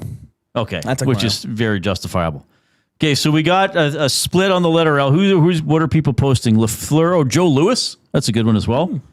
Lennox Lewis from Stub Rock and some other people. Yeah, very good. He was sort of Canadian. He was Canadian until he got tired of being Canadian. Then he was British. Right. To somebody writing Lionel Messi, that would be under the M's, which we'll do another day. All right. So yeah, a lot of different ways to go on the letter L. Okay, let's go to the letter Q. So I had to Google for this. Of course you did. I had to Google. I had to think. There's one that comes not for me. You're obviously thinking way different than I'm thinking today. Well, Notre Dame star quarterback. Oh, Quinn? Yeah, Brady Quinn. Yeah, no. I mean, he stunk though. Yeah. He's not even a great analyst. No, you're going to agree. You won't agree with the guy, but I don't know if you'll agree with my guy, but I think you're going to agree he's a better pick than Brady Quinn. Okay. Dan Quisenberry. My dad called that on our relief pitcher. Thought he would. He led the American League in saves 5 times. I mean, that's pretty good. When you're looking for a Q, a guy who was the top closer basically of the early 1980s, was a dominant closer for several years. It left us far too early. Passed away at 45 from a brain tumor. He kind of had that sidearm delivery. Mm-hmm. I'd go with Dan Quisenberry for the letter Q. Are you actually going with Brady Quinn? No. Okay, good. I'm going with one of the best cricketers. Oh, this is great. To ever play. Good. Of course. How can we forget about Abdul Qadir? Right. I mean, awesome. I mean that name. Right. If you think cricket, you think Abdul Qadir. Right. He bowled for Pakistan in the late 70s and 80s. He appeared in 67 tests and 104 one-day internationals, otherwise called ODIs. Right. Of course. Everybody knows that. In November of 2022, Qadir was inducted into the International Cricket Hall of Fame. Okay. Very few people in that. Yeah. I mean, when I think of Q athletes, that's the first name I think about. Yeah, I often hear you talking about him. Is Abdul Qadir. Yes. Well, I have the poster of him in my bedroom at home still. Yeah. I mean, his best performance was 30 wickets, 437 runs. See, I'm glad you went this way because we are trying to do, we know that when we do a list like this, there's going to be a Canadian/North American bias. But with the letter Q, it's like, yeah, especially let's open it up. Why not? Few people putting Jonathan Quick in the chat. That was my pick. Yeah. I mean, it's slim pickings. It's slim pickings. It is a 3-time Stanley Cup champion. I had the stats here. He had a William M. Jennings trophy. He was a finalist for a Vezina trophy twice in his career. Never won it. Conn Smythe champion. I remember that 2012 run with him was ridiculous. He was a huge reason why LA won that cup. He's just one of those guys popped in my brain right away. It's like, that's my cue. That's your cue, so to speak. Leave. How do you spell your guy's name again? Abdul, Abdul Qadir, Qadir. Pakistan cricket player. Yes. Now retired. Yeah, long retired. He's actually passed away. He's passed away. Okay. Yeah. But was he considered one of the greatest cricket players of his era or of all time? Of all time. He is. Okay, well, that's a great pick. He is. That actually might be the winner. Because that's a pretty big sport outside of North America. Right. Well, it is. I think it's the second biggest sport in the world behind football. Right. Soccer. European football, as some would call it. Okay. That's really good, Jay. You get a bonus. That makes up for your Ray Lewis pick. Let's go to the letter W. Benny, give us some of your options in your selection. Serena Williams was one that I heavily considered. I had a couple other down. This one Venus is another one where there's Gizmo. You did? No, I did not. I did not go Gizmo. I did not. You know what Gizmo's real name is? I'll buy you lunch tomorrow if you know it without Googling it. Brian. Henry. Oh, okay. Well, I was kind of on the You were close. I am going the guy that knows the president. He's a fantastic golfer. Yeah. And I mean the GOAT probably out golf Tiger Woods. Tiger Woods, y'all. Yeah. I mean to me that's the one. Yeah. Reid's looking at me with very Yeah, there's some other good options here. Jerry West. Sure. Ted Williams. Yeah. One of the greatest hitters of all time. That's pretty tempting. Serena and Venus Williams, if you took them together. Yeah. That's quite a power. I'm actually picking Serena Williams. Are you? Yes. Over Tiger Woods? Yes, and I'm a huge proponent of Tiger's greatness. It's not that I'm a fan of Tiger Woods. I think he's the greatest golfer of all time. Yeah. Is he the greatest W athlete of all time? Serena Williams has 23 Grand Slam singles titles. Just seem to keep winning over and over again. To me, she's going to edge out Tiger Woods in this category. Now I know, well, what if Tiger this? What if Tiger that? Well, but Tiger didn't. He had times where he didn't play as well and had gaps in his career. I'm actually giving the edge to Serena Williams here. Okay, to each their own. I mean, Tiger's tied for first all time in PGA Tour wins. Yes. He's got 15 major wins. Yep. You know, I don't think he's not going to catch Jack Nicklaus. That'll be interesting when we get to the ends. But, I mean, Reid, you're taking... I don't know. I just don't see how this is not Tiger Woods all over it. 82 times. He's won 82 tournaments. Yeah, he's excellent. He's excellent, but we got to pick somebody. So who did you pick, Benny? Tiger. You picked Tiger? Yeah. All right. No. Honorable mentions would obviously Henry Gizmo Williams, TJ and JJ Watt, Shaun White, the Olympic snowboarder. Oh, okay. Well, some people could argue that, yeah. He's pretty big. Yeah. Yeah. Reggie White. What was he called? The Minister of Defense. Yeah. Rod Woodson. Also another. Yeah, but they wouldn't be in Serena or Tiger's category. Or even, to me, or even in Jerry West or Ted Williams' category. Dwayne Wade. Not there, but, you know. Yeah. I mean, I Ted Williams would probably be my third. Now, I know we didn't see him play. Who's your second? Tiger. Like, this was a tough one for me. Like, what's harder? I don't know. They're both incredibly hard. Winning all these tennis tournaments time after time, winning all these Grand Slams. What Tiger did, they're both incredibly difficult. Matthew Hyman says, is Tiger that much of an athlete or a golfer? I don't understand what you're saying. Okay. He's poking us. He's trolling us. Is Serena Williams an athlete or a tennis player? Like, what are we doing here? Because this is the whole, Honus Wagner. That's a good option. That's too. very good. Yeah. Now, I definitely did not see him play. And yeah, Mex does say, like, Jerry West is the logo on the NBA. Right. If you want to talk adding Kind of mystique to it, which we did with Ali. I mean, he was kind great. of a big deal. Yeah. Okay, so that's what we got. We did A, G, L, Q, and W today. Consensus on A and G. I was a dissenting voice on W. Q all over the map. And L. What did we do with L's? We had Mario, we had Laver, and Ray Lewis. Okay. So Very controversial L. Right. L probably brought on the most controversy. I mean, Dan in there says John Wooden, who if we were doing coaches, he would be the obvious W, but we're doing athletes. What letters are we doing tomorrow, Reid? Well, I'll tell you tomorrow morning. Or maybe I'll tell you before we go tonight. It doesn't matter. Yeah. What else? Greg LeMond was another L possibility. Luganis, I guess, diving. A couple other players. Charles Leclerc. What? The F1 driver. Oh, John Leclerc, the former Montreal Canadian and Philadelphia Flyer. Okay, so that's buying or selling for Damon Bunting. Ref Week tips off next with Perry Stothart. Hey, if you have any questions for basketball referees, send them in. 780-218-9999.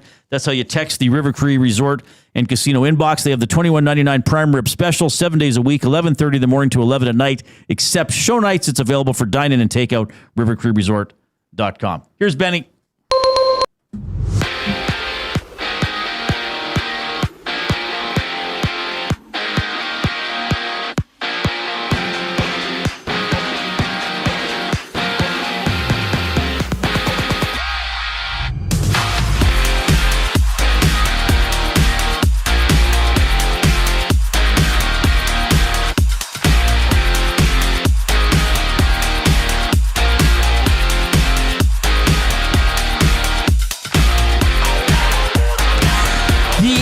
Elks have made a pair of roster moves, adding American offensive lineman Arvin Hosseini to the practice roster after his release from the Hamilton Tiger Cats on Friday.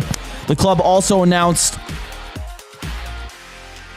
the release of linebacker Jaden Pearson. Elsewhere in the CFL, TSN reports BC Lions rookie quarterback Kane Salter is expected to get the start against the Winnipeg Blue Bombers on Thursday night. On the Winnipeg side, veteran quarterback Zach Caleros was seen throwing before practice, but did not participate in uniform.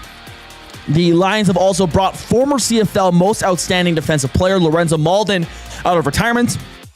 The 33-year-old defensive lineman previously spent time with the Stampeders, Tiger Cats, and Red Blacks.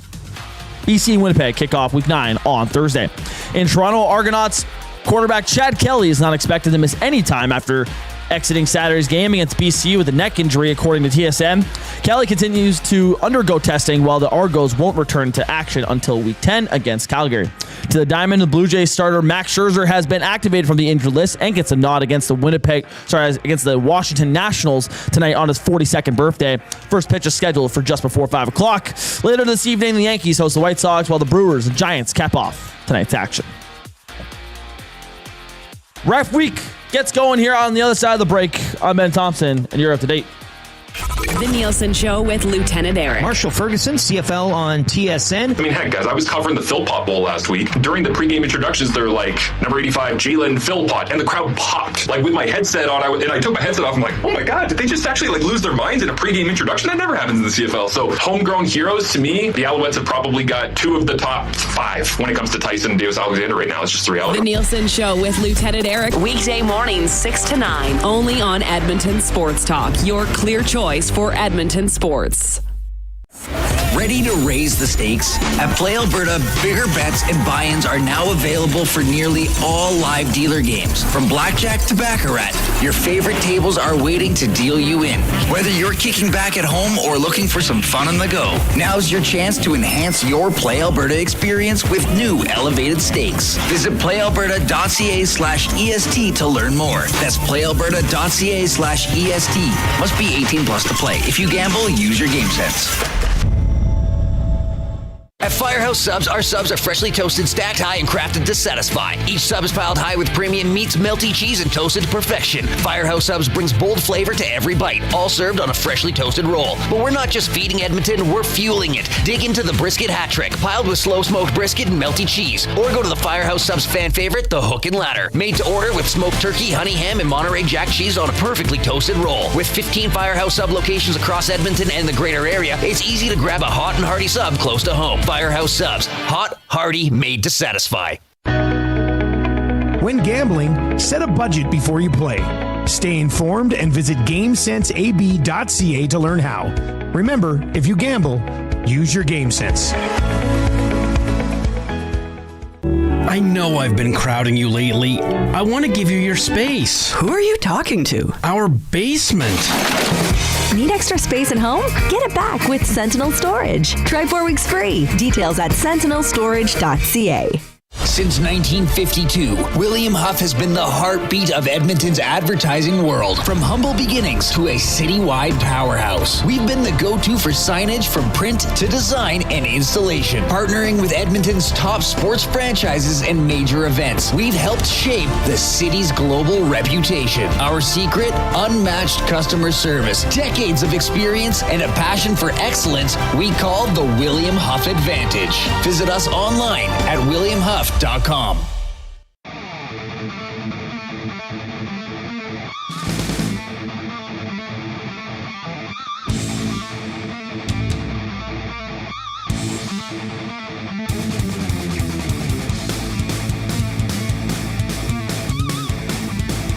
All right, good to have you tuning in this afternoon. Tomorrow at 5, the Mark Killam Show. Mark, the head coach of the Edmonton Elks, joins us every Tuesday at 5 throughout the course of the season. A lot of discussion about the Elks having a great year and a rematch with the Roughriders Saturday at 5. Often when a guest joins us, it is on the Oil Country Towing Hotline. Oil Country Towing, Edmonton's most trusted 24/7 roadside rescue team.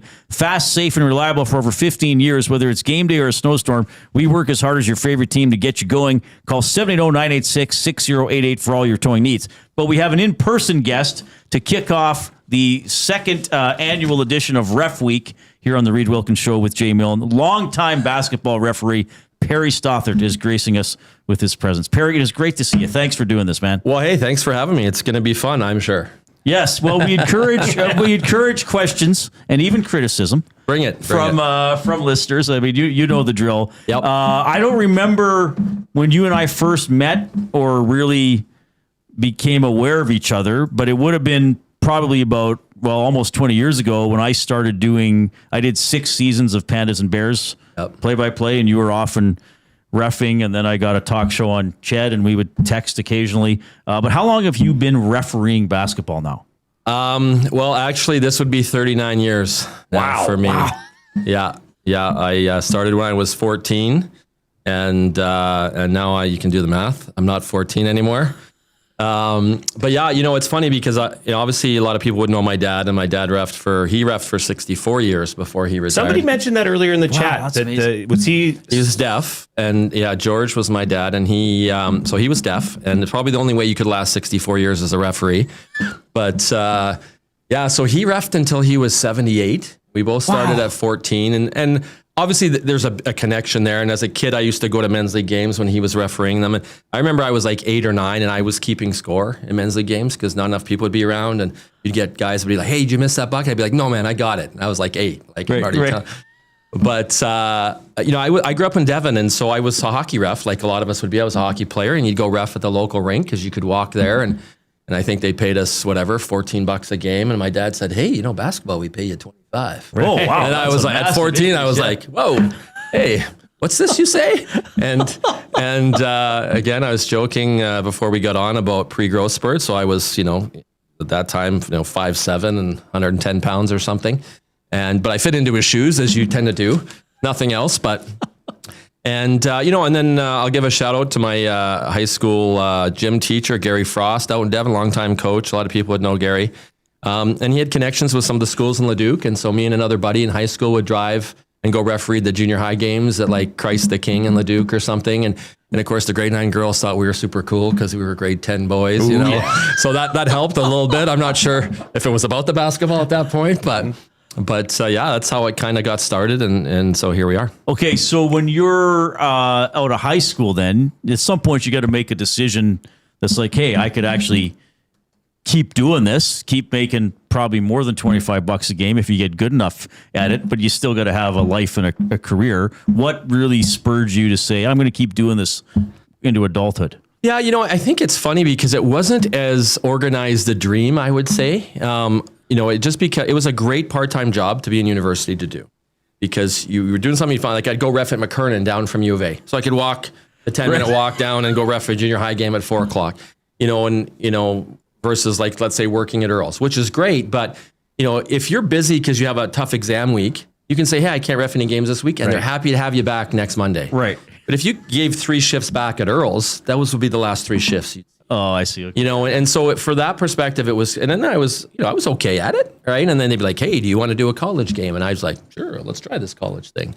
And, you know, I think my first college game, I was 22. So I was the same age as the players, which in a lot of ways helped me because I knew them and I had a personal relationship just as a basketball player, but I knew them. And so I could relate to them, even when the coaches were like, who is this young guy? And they'd want to yell at you. But then the players were like, okay with the call you made. Oh, I see. And then you'd see the coaches kind of look at their players and they're like, oh, it must be okay.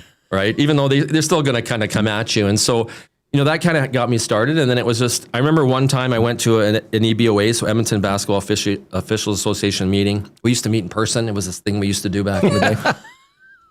And so, you know, you get your assignments for the month. There was one meeting a month and you get your assignments. If you weren't there to get your assignments, they gave them out that night.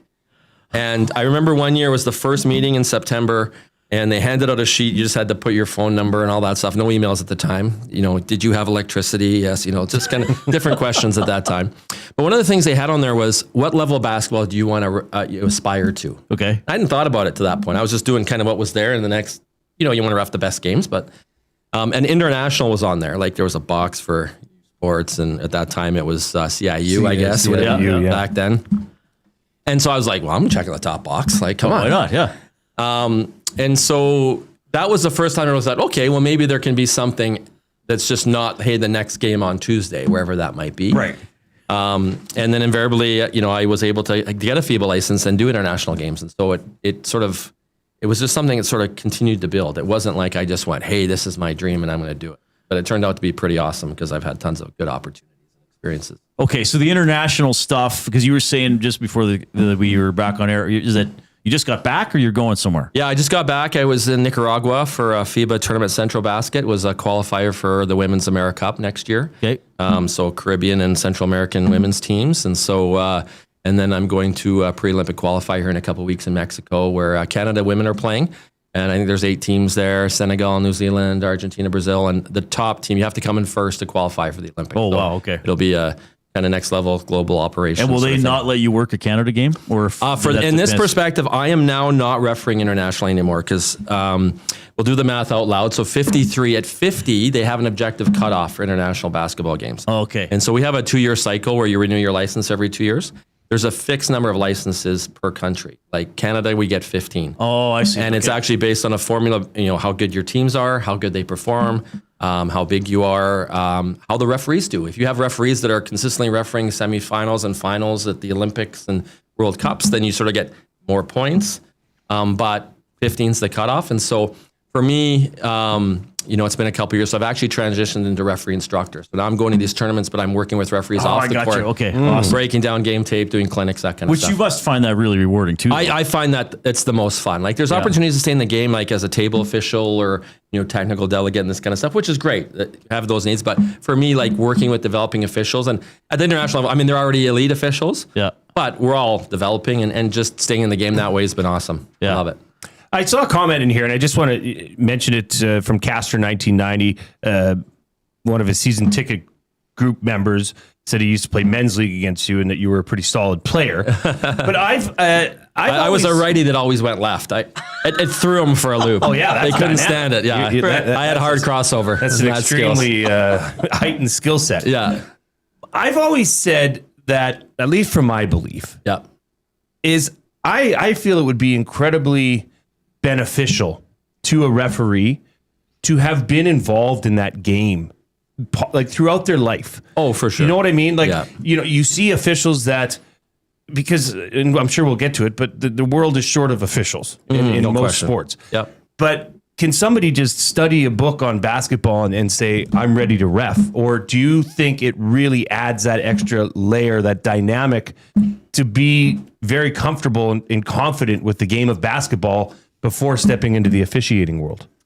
No question that athletes can make good officials. It's not always 100%, but we are looking, when we talk about developing referees, they do look and are reaching out to universities and colleges and even high school programs. There's leadership programs where, we'll go in and do a leadership presentation because there's sort of some alignment with that. But when you can take athletes, because a big part of us, especially when you get to the elite levels, we talk about reading the game. We'll spend time in clinic talking about reading the game. And what does that mean? Well, at a very base level, it means, where is the action area going to be? Even at the high levels, we have 3 referees on the court, pretty good court coverage, but it's a dynamic game. The players are fast. I laugh sometimes when they, complain about people not calling a travel in the NBA or something like that. I get it. But, if I'm going to stand this far away from LeBron James and he's moving at speed and you're going to ask me to watch his feet while there's 3 other people trying to slap him. Right. Okay, good luck. You go ahead. Right. And so the dynamic of saying, okay, at what moment is the action going to happen? Where are they coming? Can I read a defense and go, hey, there's the weak spot in the defense. If I'm that offensive team, I know they're coming here. I'm going to position myself. I'm going to position myself to go, okay, I want to be standing here so I can see the play. Yeah. Because if I can see it, I typically will make a better decision. If I have a blocked look or people in front of me, then that's when we sort of get ourselves in trouble as referees. We spend a lot of time talking about it. So as an athlete, 100%. It's easier to see the court. Yeah. Well, yeah, you sort of have that thinking about, okay, I know what this guy's going to do. Right. So I'm going to go, did you notice that he's a left-handed three-point shooter? Well, if you didn't even notice he was left-handed, how do you know which side to stand on to see if you're going to see contact here? Yeah. Right. So just even those little things maybe people wouldn't think about. But yeah, 100% athletes are definitely an important demographic for us. So when you started, it would have been 2 referees. 2 for sure. And now every game is 3, like even in high school, I think. No, it's still 2 person. Yeah, Okay. they'll do 3 in sort of some certain situations, like at provincials, at the higher levels. But Stingers is all. Stingers 3 for sure. Stingers is 3 for sure. FIBA's all 3. 100%.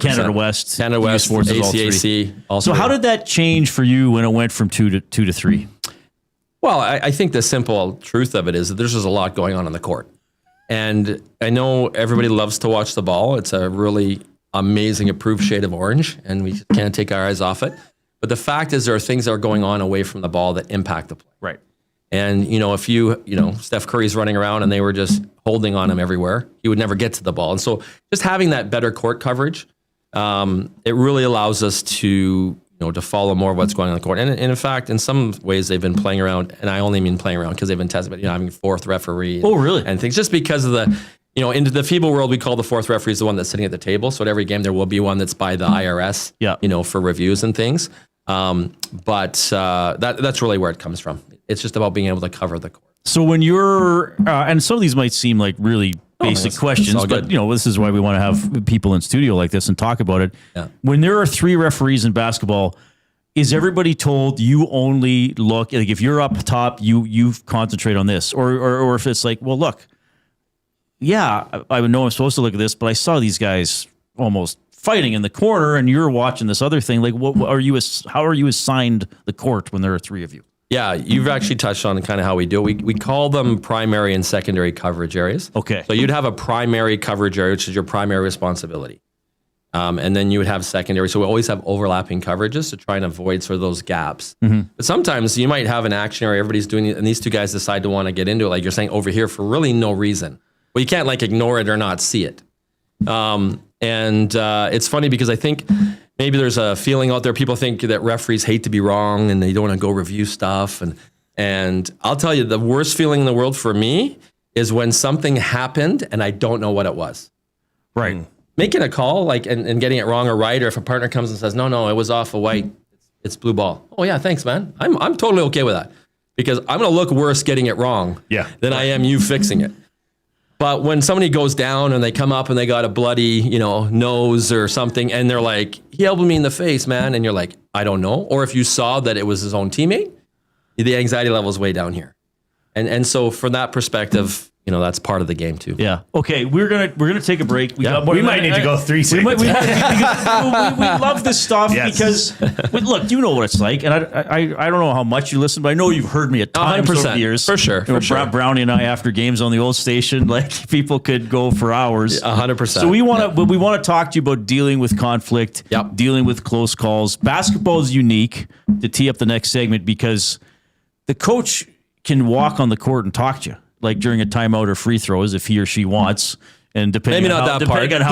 Please don't. But they can be like Perry. 100%. You can hear them. Perry. No question. Yeah, you can hear them probably more than for sure. And there's a guy who's going into the Alberta Basketball Hall of Fame, Don Horwood, who was really not afraid.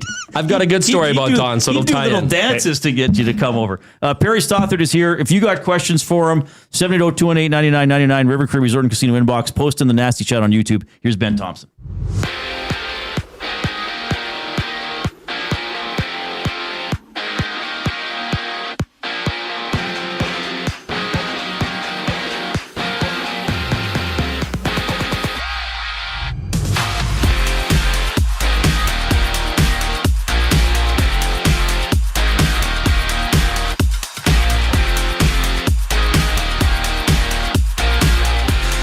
Edmonton Elks have bolstered their practice roster, signing American offensive lineman Arvin Hosseini after he was released by the Hamilton Tiger Cats last Friday. The club has also announced the release of linebacker Jaden Pearson. Elsewhere around the CFL, TSN reports BC Lions rookie quarterback Caden Salter is expected to make his first CFL start Thursday against the Winnipeg Blue Bombers. Winnipeg quarterback Zach Collaros was throwing before practice but did not partake in team drills. The Lions have also lured former CFL most outstanding defensive player Lorenzo Malden out of retirement. The 33-year-old defensive lineman has previously played for Calgary, Hamilton, and Ottawa. BC and Winnipeg opened Week 9 on Thursday night. Staying in the CFL, TSN also reports Toronto Argonauts quarterback Chad Kelly is not expected to miss any time after leaving Saturday's game with a neck injury. Kelly is still undergoing evaluation, with Toronto's next game coming in Week 10 against the Calgary Stampeders. In Major League Baseball, Blue Jays right-hander Max Scherzer has been activated from the injured list and will make his return to the mound tonight against the Washington Nationals on his 42nd birthday. First pitch is scheduled in about 3 minutes.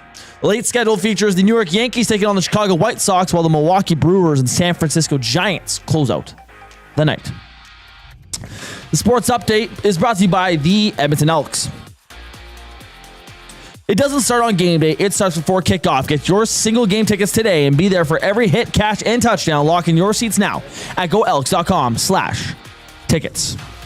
Ref Week continues here on the other side of the break. I'm Ben Thompson, and you're up to date. The EST Hangout. Maybe we mobilize the Nasties and make it so that it's like a thing that the Nasties go to Landmark Cinemas downtown. So the theater that's closest to you, and actually it's closest to me too geographically, doesn't go under. What we could do is like go during the day. Simultaneously revitalize downtown. It'd be the Edmonton Sports Talk Nasty Revitalization Coalition or something. Oh, I like that. The EST Hangout, presented by Sentinel Storage. Weekday mornings 9 to 11, only on Edmonton Sports Talk. Your clear choice for Edmonton sports. Looking for quality building materials and friendly advice? Visit us at Windsor Plywood Leduc, family owned and locally run since 1993. From interior materials for doors, flooring, baseboards, and all the finishing touches to all you need for your outdoor projects like cedar lumber for decks and fences. Plus, all the plywood you'd need. Our full-time on-staff carpenter can help with anything odd-sized or custom. And from domestic hardwoods to exotic selections, we've got you covered. And if we don't have it, we'll track it down for you. Windsor Plywood Leduc. We're the experts you need to know. Ready to raise the stakes? At Play Alberta, bigger bets and buy-ins are now available for nearly all live dealer games. From blackjack to baccarat, your favorite tables are waiting to deal you in. Whether you're kicking back at home or looking for some fun on the go, now's your chance to enhance your Play Alberta experience with new elevated stakes. Visit playalberta.ca/EST to learn more. That's playalberta.ca/EST. Must be 18 plus to play. If you gamble, use your game sense. I know I've been crowding you lately. I want to give you your space. Who are you talking to? Our basement. Need extra space at home? Get it back with Sentinel Storage. Try 4 weeks free. Details at sentinelstorage.ca. Two guys and a goalie. Greatest Blackhawk of all time. I've got Stan Mikita, because I know a lot of people say Jonathan Taves, Duncan Keith, Bobby Hull, Glenn Hall, but is Patty Kane, is he the greatest Blackhawk of all time? I'm trying to think of who we did with the Mount Rushmore things. It's hard to argue that he wasn't. I mean, he played with such great players. You just mentioned the two that I would put up there. Two guys and a goalie, presented by GS Construction. Tuesday and Thursday afternoons at noon, only on Edmonton Sports Talk, your clear choice for Edmonton sports.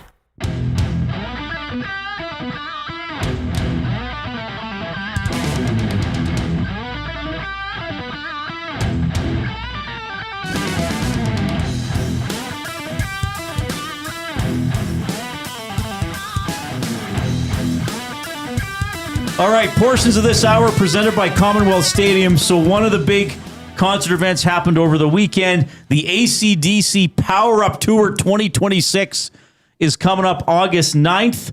They're going to be with the Pretty Reckless. So Sunday, August 9th, 7 p.m. Go to Ticketmaster, edmonton.ca/attractions, or just Google Commonwealth Stadium shows.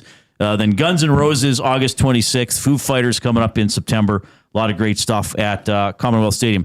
It's Ref Week here on the Reid Wilkins Show with Jay Milne. Perry Stothart is here talking basketball. What'd you say again? 34 years reffing? 39 years ref. That's amazing. Long time. Good for you. Well, you're doing a great job.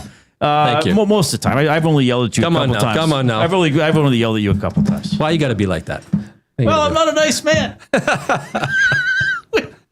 I gotta get this question in because I just feel like this segment's gonna go by way too fast. But okay, we just talked about how when you started it was a 2-person operation. Now there's 3 referees on the court at the same time. What happens if you're sitting there and you say you may not be in primary coverage but secondary, you see a play, you see a different angle, your partner calls foul, and you're seeing it from a different side, a different viewpoint, and you're saying that was not a foul. Like, is that something where you just got to show, trust in your partner and faith in your partner, or can you go up there and say, look, I saw it differently. Maybe we should talk about this. How does that play out? Yeah, well, the short answer is no, not for foul calls, because frankly, you would just destroy the game because you'd be talking half the time, right? And the point is, like, you can. When you have we call it open and closed angles in refereeing. So if I have an open angle, it means I can see like this. I can see through the player, see through the contact. So when the hand hits like this, I can see it. If I'm like this, am I touching? Every other time I'm not. And so I just have to say, okay, he's got an open angle. Okay. And so when I have a closed angle or not a good look, it's a lie. And you can feel you're 100% right. A coach or players can be at the other end of the floor and feel like they're 100% right. And then you see it on video after and you're like, man, that wasn't even close. Right. And so it really is about that. Now, if it's an out of bounds where it's, I saw that it hit, your knee last and you got it wrong, okay, we're going to correct that because it can be a quick correction. Mm-hmm. But in terms of judgment calls on fouls, the answer is no. The NBA does have a challenge mechanic for that. But even that, they don't give the coaches an unlimited number of those. See, so but it has to matter. To build on Jay's question, yeah. I think my concern would be as a fan, as a media guy is, and I think players want this, they want the standard. So say the 3 of us are reffing. Yeah. Okay, now, again, I'm not in a referee mindset, so you might say, Reid, we don't think like this. But I see Milne call something, and I'm like, God, Jay, the way I ref, that's not a foul. Sure. Now I have to call that, or you know what I mean, or maybe I'm totally out to lunch with this. No, we would have that. I mean, basically speaking, in a pro league game, university game, pro league games, we have to be there 90 minutes before the game. University, it's an hour 15. So we don't just go. Well, some of us need that time to stretch now. Like I said, not getting any younger. But we do talk about that. Okay, we'll talk about, hey, what's the criteria? Let's make sure the first call is a good one. Marginal contact's another term we use, where it's contact that doesn't impact the play. Maybe it's legal guarding position and perfectly straight up, but we have contact. We're going to allow that to happen. If your partner hangs a whistle on that, we might at the next timeout or interval, we might say, hey, Reid, we talked about that. Remember, like, pretty good D there. Like, I think that's going to help us in this game. So you might say little things like that. Okay, 100%, because we want to have a criteria that's good for the game. And another thing we talk about a lot is game first, crew second, yourself third. And I alluded to that a bit earlier when I said, hey, I feel like I look bad if I get it wrong. And people think referees don't want to get it. It's not that. We want to do what's right for the game first. And frankly, if I can be right more often, those things work together. right? And so it's not like they're against each other or some kind of competing desire in a basketball game. Will you know about, or will you talk about any, like, hockey obviously has not as much goons as before, but guys with a certain role. Yep. Will basketball, you might say, hey, watch out for 12 green. Like, we know he's going to push it, or you know what I mean? Yeah, so you're talking more like a pre-scouting sort of thing. And we would pre-scout. It's more about the dynamics of the style of play. And so the truth of the matter is everybody gets a clean slate at the start of the game. But, I talked about left-handed. I might say, okay, they're going to run horns, and horns is going to be a low to high screen. Let's make sure they get set on that screen. Oh, okay. It's not like, hey, 12 likes throwing his knee into people. And a lot of times coaches will be like, hey, watch that screen. And I'll say, okay, and I'll watch it. And if it's good, then we're fine. But, sometimes a coach can say, hey, watch that screen. And then the next screen, the guy's moving and he clips the guy with his knee. And then everybody's yelling, oh, who's reffing this game? You or the coach? Well, here's the reality for a lot of people. Sometimes coaches can be right too. Right. And so, that's the dynamic, I think, of that communication. It's about the criteria. Is it legal? Is it illegal? And how should we penalize illegal plays, or do they have an impact on the game? All right. Oh, sorry, Jay. No, I was just going to, Perry Stothart joining us here, longtime basketball ref in the Edmonton community, international ref. This is the start of ref week. Communication. Mm-hmm. I've watched you ref, and I feel like you have somewhat mastered the art of communicating with players and with coaches, and somewhat diffusing those situations. What is the best, what is a way of communicating from a player or coach that you'll say, okay, I'll engage this, as opposed to, no, you're coming at me in the wrong way, buddy. Mm-hmm. Let's shut this down. Like, what works best for a player or coach to get their message across to you? Yeah, well, if I was going to say it first, I would say that if it's an obvious play, just leave it alone. Like, I don't want to say it's sort of, everybody wants to say it's like this all the time, and it ebbs and flows, but starting to see an uptick in sort of like, you saw your teammate hit the guy in the side of the face on that layup, but you want to run up and start talking about that play? Like, everybody saw that. Like, this is not the time. Right. Like, even if you're talking nicely, it's like, why are we having this conversation? Right. Like, whereas, and so if you can be respectful and professional, I think that's always a good thing, but when guys, for me, the most difficult is not emotional responses. We'll give people an emotional response. So if she has a foul and she goes, or whatever, or there's sort of a quick emotional burst and that's the end of it, it's not directed at you, that's fine. Okay. Even if they swear at themselves when they're missing a layup, fine. If that same situation, that swear is, vibrating off the rafters, okay, yeah, I know it's not at the referee, but from a dynamic of the game, you has to be controlling that behavior. But the most difficult is when people are condescending. Like, that's the toughest, because like, if you want to say, hey, that's a foul, or hey, you got to call that screen, that's a moving screen, you're letting them hold us in the paint, all this stuff. Okay, that's very normal. But if you're like, well, actually, they established legal guard position first, your player came into them, your player actually hooked under the arm, and they were just jostling with each other, it's pretty even, we're going to let that play and just see what happens. Oh, sure. Okay. If you say so, if you get that, like, no, I don't know that there's any tools you can deal with that. Right. So then then you're just going to cut off that, it's going to be like, well, we're not going to, because where are we going? Yeah. Right. There's only one outlet, and it's not going to be positive. The same thing I'll tell captains, we meet at the start of the game, or if you're in game, you'll be like, hey, Reid's getting a little excited over there. Can you just have a chat with him? Yeah, man, I'll talk to him. So if I do that, and but if I do the same thing, Reid's getting a little excited. If you say, well, whatever, man, why don't you just ref the game? Okay, sure. But now I'm going to deal with Reid. Yeah. Probably going to be less, right. Like, in not a good way. So, I'd rather Reid took care of himself, right. But that's not always the way it's going to be. Right. I just want to get to one quick here. Another one that Mex Pizzozu said, what does Perry think about foul baiting? I think getting to the free throw line is a skill, but do referees actually frown upon it? Yeah, it's interesting because obviously there's been a lot of press with coverage with Shea Gilgeous especially, and I honestly, I'll say as a ref, I don't see whatever he's getting. To me, it's a bit more of a fan thing. Ultimately speaking, we have another thing where we talk about refereeing the defense. If you get into position and you're there first, and contact's created, generally speaking, that's what we call legal guarding position. Maybe not a defensive foul, but if you're moving forward into players, these are the things we're looking for. So when that happens, and the player goes down, in FIBA, we have a fake a foul rule. And it has to do with secondary actions that are excessive. That's what the rule reads. So if I go to shoot and I see you come at me and I sort of hit the floor and I lay myself down, just kind of giving myself a pillow landing, go ahead. But now if I land with both feet and then I go, it's like a pause and all of a sudden, boom, it's like somebody shot you out of the second deck, then that's something that we don't want as part of the game. And that would, in FIBA rules, it's a warning first. And if anybody on the team does it again, then it's technical foul. Okay. And so from that perspective, but if it's close or we're not sure, we're not going to give a warning to somebody when it's maybe.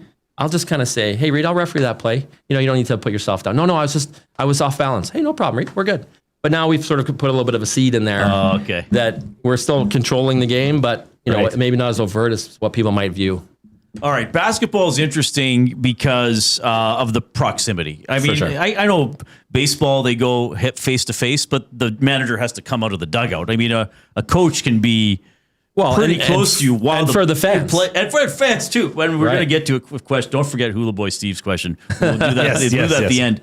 So what's your line? And I've heard stuff, and coach, and I've seen a lot of this when I was courtside. Perry.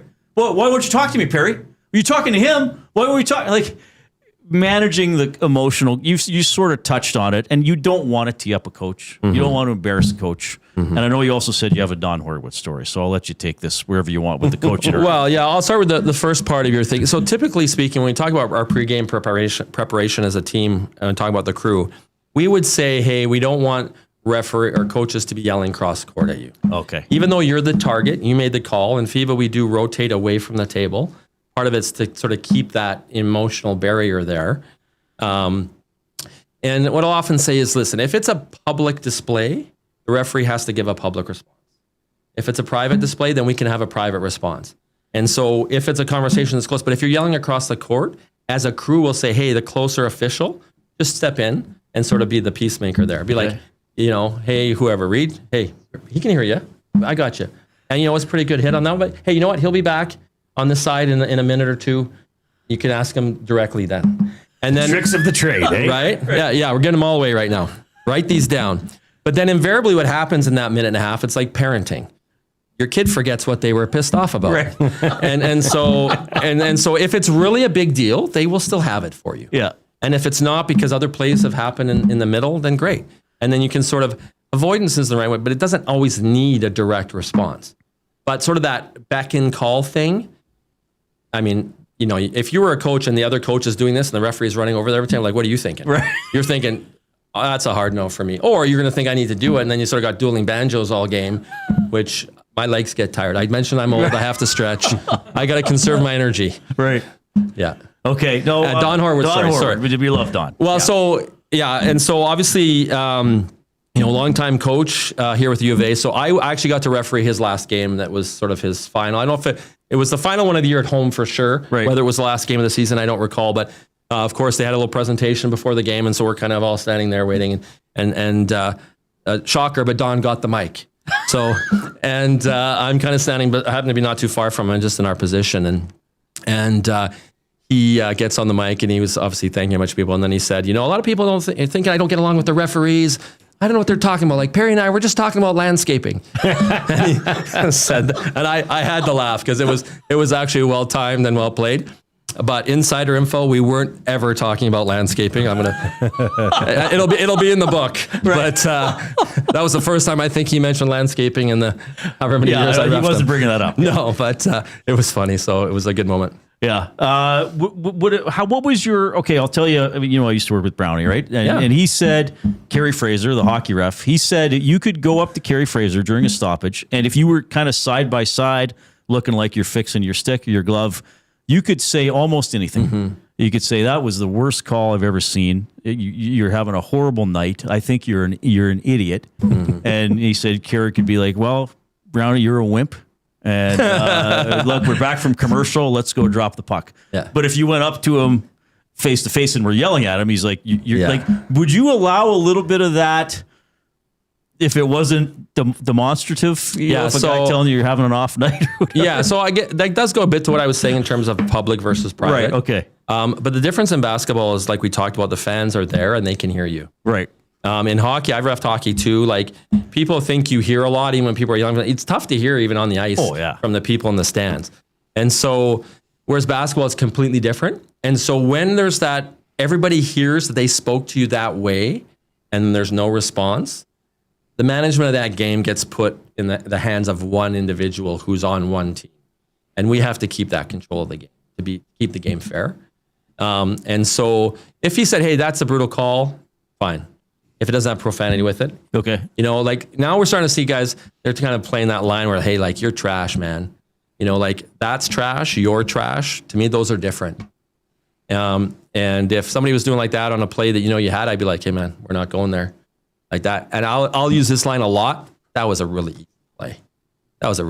Everybody in the world saw him hit him. Like, why are we talking right now? And then, oh, no, you're trash. Okay, well, that's fine. And what's that line? What's that line where you blow your whistle and put your hand to the middle of your hand? Profanity? Is it carrying profanity puts you right there. Okay. Like, if you're F-bombing referees, like, that's just a no-go. If you're belittling, I get some guys will just clap in your face. Like, okay, and then they're like right in front of you, like, oh my God. It's like, you're like, okay. That'd be worse than swearing. Well, to me. right? Yeah. Like, and so in those moments, then it's like, what? You can't clap now? And that's how they all, what, you're not allowed to cheer? Like, okay. Okay. So, I mean, and those are that, but I think the thing is funny for me is a lot of times, and I'm not saying that you're asking because you don't know, but a lot of times people use the I don't know as an excuse to say that, oh, I wasn't sure that behavior wasn't appropriate. You're right. Like, oh, I didn't know I couldn't clap. Really? You knew. The context. You wanted to drill me. And maybe you didn't want the penalty, but hey, welcome to life, buddy. The consequences of your own actions are right here. Yeah. So, I mean, there's a bit of that dynamic. But for the most part, like, if players are upset and they have an emotional response, like I said, you give it to them and then you say, hey, we're going to be okay. We're going to be okay. And they're like, yeah, man. But like, come on, can you watch that? No problem. I'll watch that, I promise. So in the context, and you mentioned the fan, and Jay and I were courtside at the game you worked. Okay. We didn't like a call that was made. Okay. I said something to the official. I don't think he heard me, but I was like, I I didn't swear, but I was like, I don't know why you called that, basically. That's why you get the good seats. He probably didn't hear me, and he probably, if he did, he ignored me. Sure. But what about you can't give a ref a penalty, but you can understand when a fan is being abusive or maybe or making it uncomfortable for other fans. Have you ever had to step in there? You mean like as a ref to deal with a fan that's being abused, or just there's language that it's interesting because the protocol for us as referees is that, especially at that level, we're talking Stingers, University of Alberta, college games. You have game day coordinators. So if a fan was getting to that level, it is like, hey, that person needs to go. But it's interesting. I was in Southern Alberta. My wife's family's from down there. I was there February. Had a free Saturday night I thought, I'll go watch a high school basketball game. And it was off the hook what they were yelling out of the stands. Like, really? It was just next level. Like, there was one play where it bounced off like 3 knees and went out of bounds. To be fair, maybe the referees got it wrong, but it was literally like bang, bang, bang, bang. And I was like, okay. And one of the fans stands up, is like, you're a cheater. And I was like, wow, like on that play at center court, you know what I mean? Like in the middle of the second quarter, and it wasn't over. Somebody else stands up, how do you sleep at night? And I'm like, is this the Twilight Zone? No, that's reality, so from that dynamic, but it's really rare to have fans thrown out. I mean, I remember I did Reb tournament one year, and a fan actually was on the baseline. If you've been in the Reb tournament, it's a very popular tournament. Fans are right on the end line because they had the bleachers. The fan stood up and yelled, so his mouth was here to the ear of a young official I was working with, and he screamed at her from about 3.5 inches. And I was like, that's no.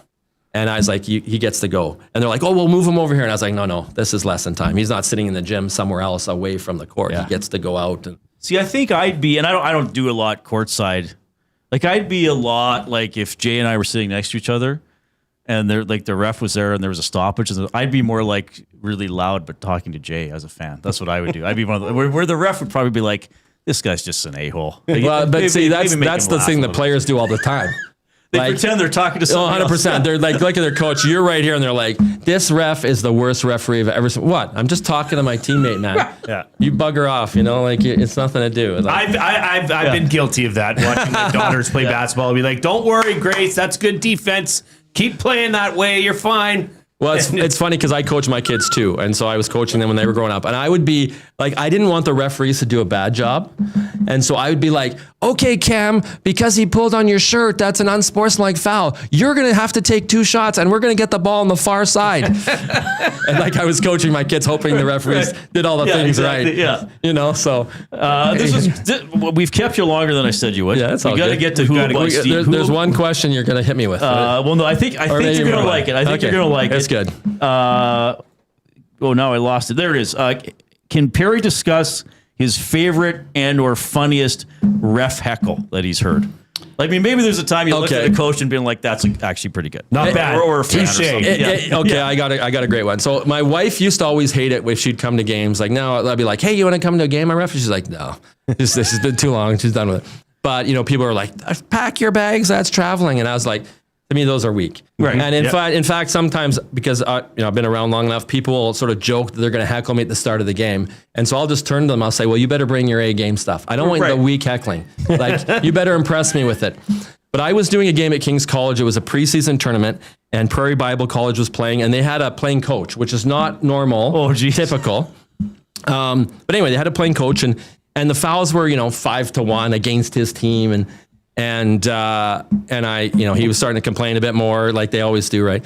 And I said, listen, you've had like 4 calls. They've been like the same kind of foul. You guys need to adjust. Yeah. And he tapped me on the shoulder and he said, well, none of those are fouls, so maybe you need to adjust. and I had to laugh because it was good. Like, and they're like, did you tee him up? I was like, how can I tee him up? I was laughing. Yeah. I was laughing out loud. It was a good line for him. So that was a good one. But, I think for the most part, like, we sort of joke about the relationships and it always seems like it's like the light and the dark side. But the fact of the matter is, like, sport is so worth it, right? Providing the opportunities and being a part of, being on the court for these games. Like, I love it. I love it. Well, and I mean, reffing's a tough job. Officiating's a tough job. And as you know, on talk shows, this gets talked about. And unfortunately, the refs aren't always like, nobody texts in to a talk show, posts in our chat, calls in when I was on my old station because they think their favorite team got the benefit of a call, right?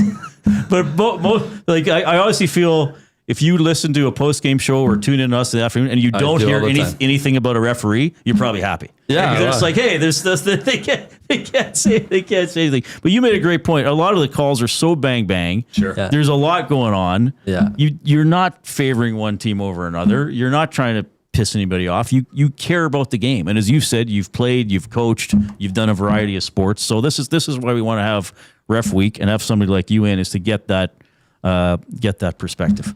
Now, I can't promise you'll never get a glare from me when I'm courtside. Well, I can promise you I won't notice. Well, that's the thing. That's the thing. Like, people, they're busy. You're a little busy. Well, it's funny, too, because we do breakdown tape. Like, I'll watch if I ref a game at U of A, I'm getting the game tape. And sometimes there's fans that are right under the camera, so you hear exactly what they're saying. Like, but you didn't hear it during the game. No, but I had one. I was watching the game tape after. It was like, Perry, you suck. And it was like, I was going to make it my ringtone. Like, it was so perfectly clear. Right. And I thought that would be a good one every time somebody called me. So refereeing by night on weekends, but why don't you plug what you actually do in your daytime? Yeah. So I work with Classic Landscapes. I've been there almost as long as refereeing now, 33 years, I guess. I started there as a 19-year-old university kid, same kind of thing. But yeah, we have a couple garden centers, Ellerslie Road, and then just south of Sherwood Park and Highway 14 and 21, and lots of landscape construction. We actually just finished up the Horlack Park project. So nice. If you're in Horlack Park and enjoying the park, that was a great one we just wrapped up. But yeah, it's been great. It's been a great compliment. Quiet in the winters and busy in the summers, and basketball is kind of the opposite. So I've been, no question, very fortunate. Yeah, and I should credit you last, not 2026, 2025 NCAA tournament. I don't know if I said this on air. You were my source for that one traveling call. Oh, I'm the secret source. Was now. that Arkansas? Was it Arkansas? No, Maryland. Maryland? Yeah. Terrapins, yeah. Because this zero, like, for people, we were both the same age. The gather. Like, that's not how I learned about traveling in grade 7 gym class with Mr. Semenina in Grand Trunk. Well, I think we could talk to Mr. Semenina and he'd probably say you didn't learn a thing. But yes. But here's the reality of the fact. Like, the rules have changed because of video. Right. And so when you would watch somebody catch a ball and immediately start running the other direction, if you watch their feet, they were moving And so by the letter of the law in the rule book, it was like a travel every time you caught a pass. Oh, I see. And Okay. so now because of the advent of video, and we even talk about as referees, you can't hide. I talked about calls earlier. Players the same. When they're breaking down tape, man, the coach said you wanted to run this play and you needed to guard this D and switch and you didn't switch and they hit the winning 3. Well, you're not telling the coach, oh, no, I did what you wanted, because the coach just plays the video for you, right? And that's a big part of the game today for sure.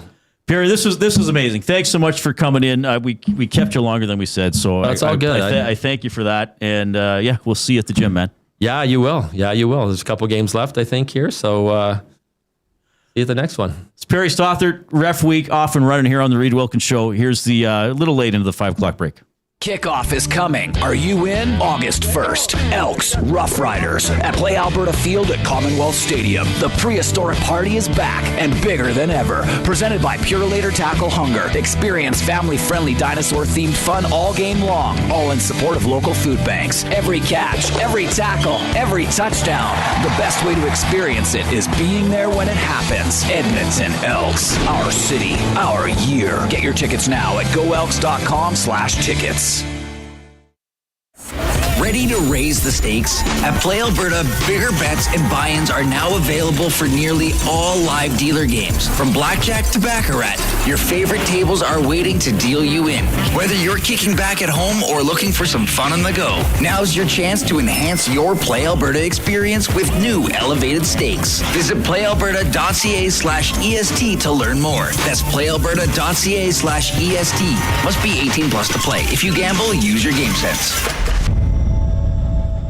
The Canadian Brewhouse has a happy hour for any scenario. You finished work early? Happy hour. You finished work because you accidentally hit reply all to the entire company? Big happy hour. Your boss said, great job. Happy hour. Your boss said, per my last email. Ugh, emergency happy hour. You finally closed the big deal. Happy hour. With a huge selection of ice cold drinks and great food, the Canadian Brewhouse has a happy hour for whatever just happened at work. The Canadian Brewhouse. Your day just got happier.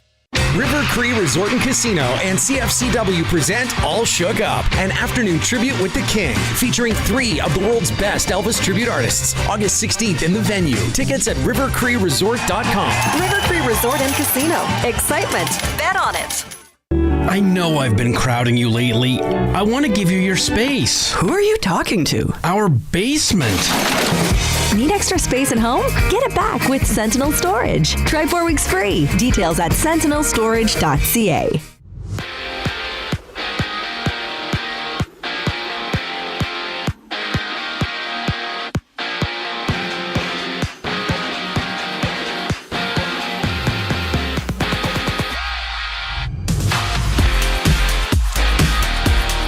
The Edmonton Elks have added some depth to their offensive line, signing 22-year-old American national offensive lineman Arvin Hassani to the practice roster after he was released by the Hamilton Tiger Cats on Friday.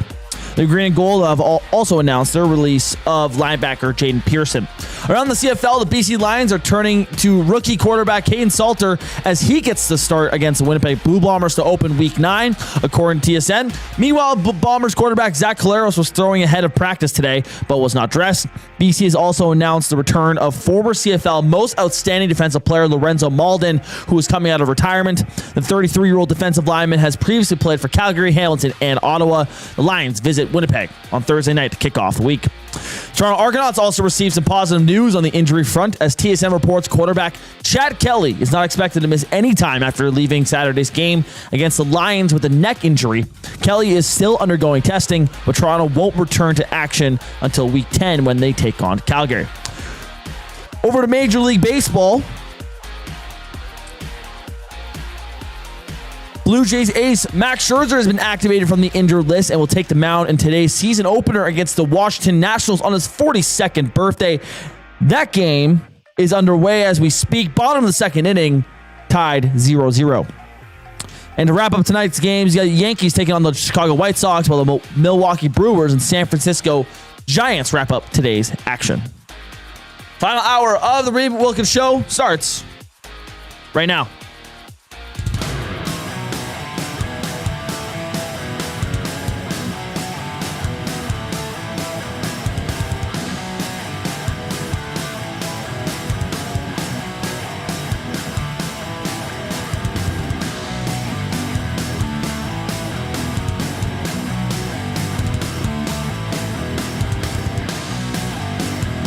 Benny, you're doing a great job.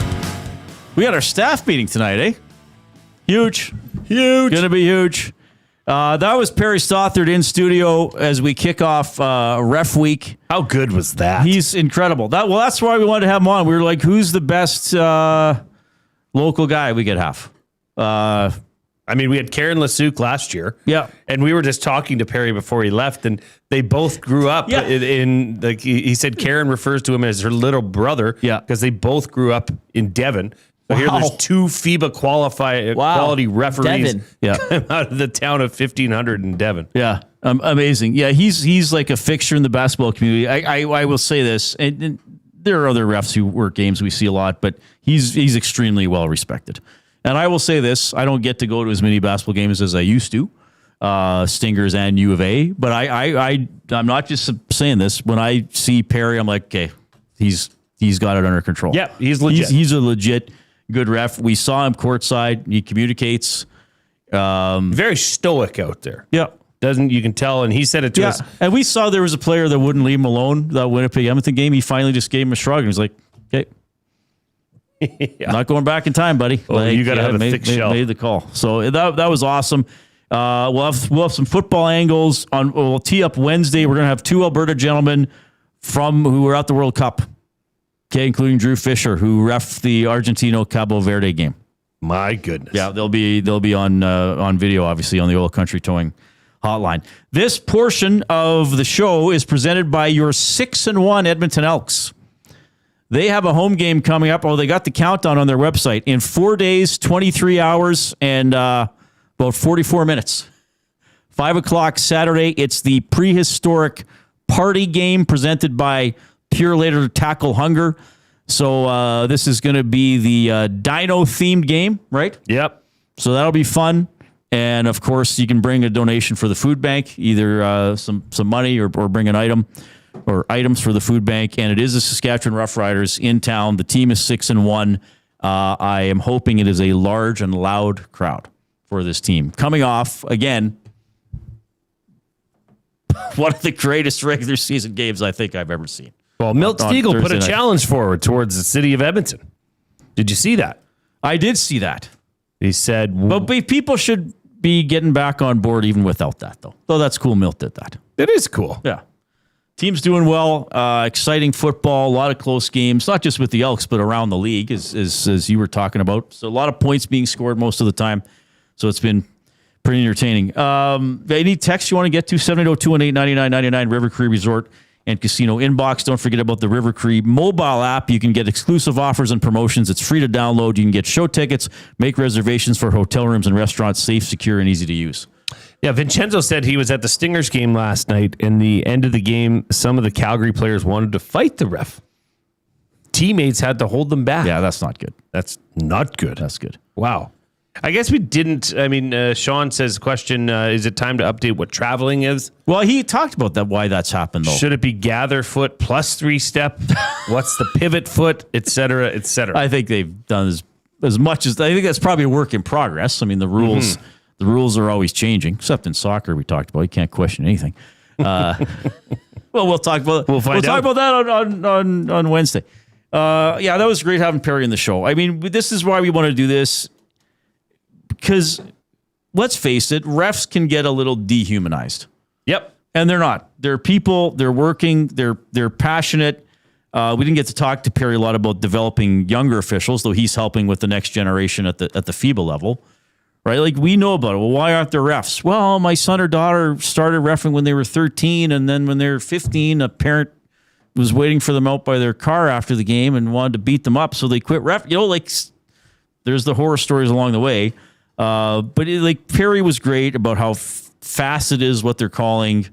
I loved how he talked about their movement and how they're always trying to get the best view. And if you actually watch... in basketball, there's a lot going on, and they're still right most of the time, the large majority of the time. Oh yeah, they're definitely right, and it's interesting also, Reid, like the angles that we see it from are not necessarily as good as the angles that they see it from, right? And Perry made a good comment there. He's just saying, look, That was so obvious. Like, yeah, how are you questioning that one? That was clear. Even if he believes it or not, you kind of have to say those things and be very confident with what you're doing. Yeah. Yeah, so we'll be doing that all week. We'll have some special guests on for Ref Week, plus the Mark Killam show tomorrow at 5. Want to remind you as well, don't miss the Edmonton Riverhawks Community Foundation Field of Dreams Festival, August 22nd at Remax Field. You can hear stories from former Blue Jay and Edmonton Trapper Devon White. You can try your luck in the batting cage and learn how to throw a curveball from the pros. Proceeds from the festival go towards helping more local kids play the game they love. Ticket sales are moving fast, so get yours before they're gone. It's the Field of Dreams Festival. Go to riverhawksfoundation.ca, and we'll see you at the park. That is riverhawksfoundation.ca. This is the Field of Dreams Festival, August 22nd at Remax Field, featuring Devon White. The 55-yard line in the Nasty Chat says, I would never fight a referee. I would fight a certain commissioner. Oh, my goodness. What have you heard of Physical 100? No, what is it? Casino Dealer Jay, they were talking about it in the chat, and I said, what is this? He says it's a competition to determine the greatest athlete, and they have competitors from various sports and disciplines. I've never seen an episode. Oh, okay. So but I would be intrigued. Okay. I'm sorry, I don't know about that. I'm not very learned. Oh, Papa Homer. 780-218-9999, River Cree Resort and Casino inbox. Edmonton Sports Talk is presented by Play Alberta. What's your play again? Go to playalberta.ca, the Play Alberta app, go to sports, go to EST specials. Lots under EST specials, including Jay's Play of the Day. Yeah, lines for the CFL came out. I think the Calgary Stampeders are much better favorites than -4.5, so I locked it in. -4.5, Calgary Stampeders, who are taking on the Hamilton Tiger Cats. That's been boosted to -105. So I got it at -4.5. The line has already moved to -5, so it might even slide a little bit higher as well. All right, and coming up this week, what do we have? We have BC at Winnipeg. Now, Claros is getting maybe closer to play, Benny. And BC's going with, what's the new guys? Caden somebody? Caden Salter. The third stringer. Yes. Yeah, Chase Bryce just... it wasn't the game. That was tough to watch. But Claros is just throwing, not He is just throwing. He was not in uniform, but he was throwing. But Nathan Rourke's also been throwing, but I don't think he's anywhere near coming back yet. Montreal 6-1 at Ottawa 0-6. I'm going to say something right now. Oh, you're doing it. Ottawa wins that game. I knew you were going to say that. I'm afraid of that game. That is weird. Ottawa's going to win that game. That's Ottawa's first win right there. Oh, baby. I like it. Should we do Jay's bonus play of the day? Or Reid's bonus play? We'll put it up tomorrow. Okay, that'll be tomorrow's play of the day. Right now, Ottawa on the money line is +219. We could probably get that boosted to closer to +230, 235. That's a big number, Reid Wilkins. Ottawa's not going 0-18. Ottawa 6-1, Edmonton 6-1. One of them's not going 17-1. Are you saying that because you don't think Montreal's been firing on all cylinders? Like, I don't think Montreal's playing up to the expectations as of yet. It's time for Ottawa to win. At home against Montreal. No, I could be getting a text from Justin Lawrence within the next half hour. Because if he's not listening, he'll have a friend or a family member or several listening. Yeah, he'll be upset. Though he's still been out of action, though, right? He is. I don't know if he's back for that game. Wow. But this is, I got to say things regardless of who I know or who I'm friends with or who comes in and co-hosts when you're away once a year, which Justin has done. I think Ottawa wins that game. It's time for them to win. Calgary and Hamilton play on Saturday afternoon, and then, really the feature game of the week is the rematch between Saskatchewan and Edmonton. Play Alberta Field at Commonwealth, 5 o'clock Saturday. We have the Commonwealth Stadium Green and Gold kickoff show at 4 here on EST. 4-2 Saskatchewan at 6-1 Edmonton. Who's going to that game? Show of hands. I'm going. Jay's going. Benny, you're going? I'm going. Are you going media pass or tickets? Media pass. Oh, really? Yeah. Gonna come sit with Maddie and I? Sure. Keep us company? Are you doing the tailgate? I don't think so, but I could help out if they need it. I don't know if my buddies and I are going. The buddies I brought to Nasty Bash, they're Riders fans, so I think they're going, and so I might sit with them to see. But if they're not, but I definitely plan on going using the media pass, baby. Have you ever been to a game between the Saskatchewan Roughriders and the Elks? I have. Okay. I went last year. And the Elks won. And the Elks won that game. We had Riders fans right in front of us going, "You guys don't even care about this team. Like this, this game is useless. Like whatever, blah, blah, blah." I'm like, yeah, well, your team lost. Sorry. Whatever. Yeah. You know what, Reid? I'm looking at Ticketmaster right now. Yep. In between the 10-yard lines is very scarce. Okay. That's so good. tickets are moving. It's outside and inside and into the end zones, like kind of on the corners, that there are some tickets available. Reid, I think they're gonna do it. You think they're gonna sell out the lower bowl, Yes. which is what, about 32,000? Yes, because I mean we're on Monday, Reid.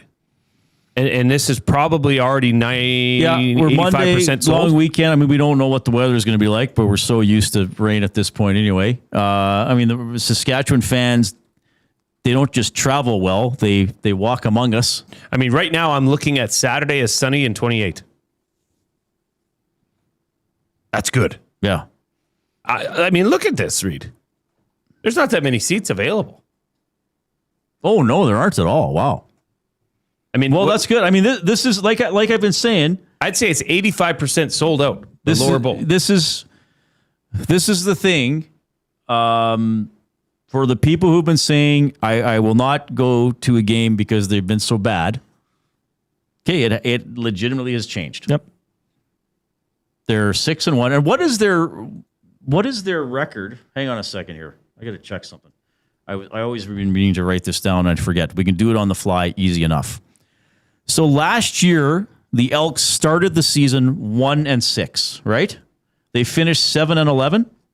Yeah. So they went 6-5 after their start. They're now 6-1. They are 12-6 in their last 18 regular season games. Very good. 18 games is a regular season. If your favorite CFL team went 12-6 every year, as a fan, you should be pretty happy. Pretty happy. That's a great point. Yeah. And did that turn when Fajardo got the ball last year? Fajardo, they lost their first two games with Fajardo. Okay. They lost 21-18 in Regina, and then they lost 28-24 to Hamilton when Keon Julian Grad dropped the potential game-winning touchdown with about a minute left. I mean, tickets are starting at $24.25. I mean, that is very reasonable. Right. Because really, there's not a bad seat in that place. No. I mean, everywhere is great sight lines. Yeah.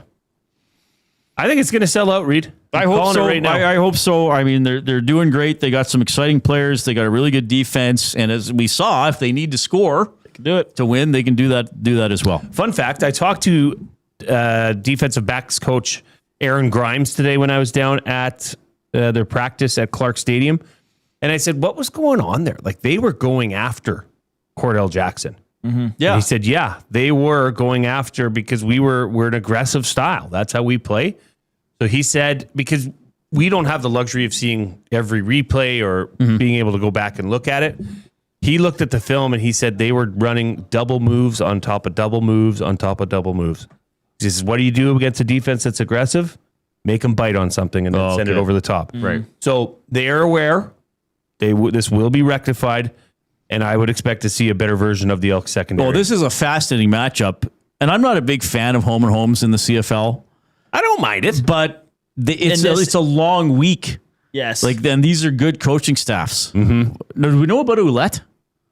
I just looked at the Saskatchewan Roughriders injury report, and I haven't seen anything yet from this week. Okay. So I'm very intrigued to see where he's listed on there. That's a huge story. I mean, the Elks limited him, very successful. Yep. But, you know, if you don't have a guy like Adju Ouellette, it still changes things. That changes the dynamic of how much you respect the run game and how much attention you pay to it as opposed to just pinning your ears back and going after Trevor Harris. I think this is the most perfect home and home ever.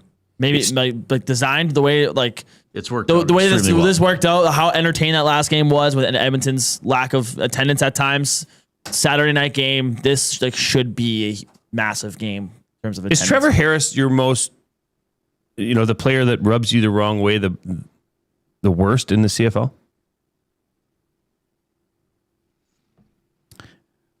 $780-218-9999 is the River Cree Resort and Casino inbox. You can give us a thumbs up on YouTube if you haven't already. Subscribe to the channel if you haven't already. And once you give us the thumbs up, then hit the share button. Do you believe in life send the show link off to several people that you know. Mark Killam, the Mark Killam Show tomorrow at 5 o'clock. We got the Oil Understood coming up. Well, speaking of the Elks, if you missed Jay's Donaire video with Vincent Blanchard, we're going to play that again. So you want to see it again or watch it for the first time. Words of the Day is also ahead. Here's Benny.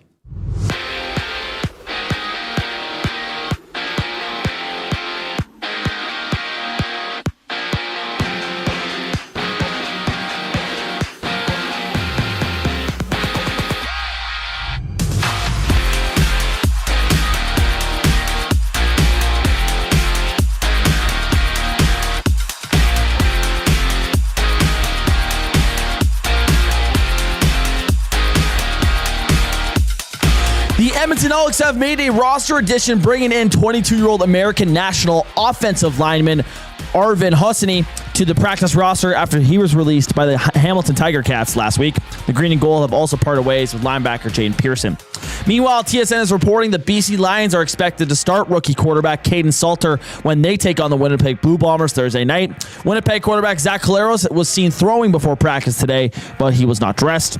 The Lions have also added veteran defensive lineman Lorenzo Malden, who is coming out of retirement. The former CFL most outstanding defensive player, now 33 years old, has spent time with the Stampeders, Tiger Cats, and Red Blacks. BC and Winnipeg will open Week 9 of the CFL season. Toronto Argonauts have also received some good news regarding their quarterback situation. Chad Kelly is not expected to miss any time after suffering a neck injury in Saturday's game against the Lions. Kelly is still undergoing tests, with Toronto's next game coming in Week 10 against Calgary. On the baseball side, Blue Jays pitcher Max Scherzer has been activated from the injured list and gets the start today against the Washington Nationals on his 42nd birthday. That game is in the top of the third inning with the Blue Jays up 2-1 over the Nationals. And to wrap up tonight's slate, it's the White Sox taking on the Yankees, the Brewers taking on the Giants to close out the slate. More of the Reid Wilkins Show on the other side of the break here. I'm Ben Thompson, and you're up to date.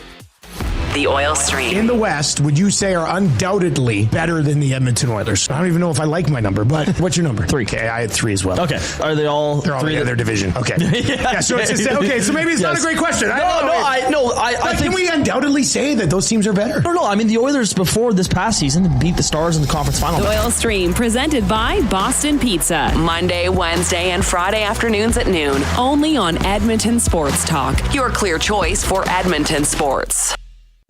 Time for a new career in 2026? Or maybe your kid is still pondering their path.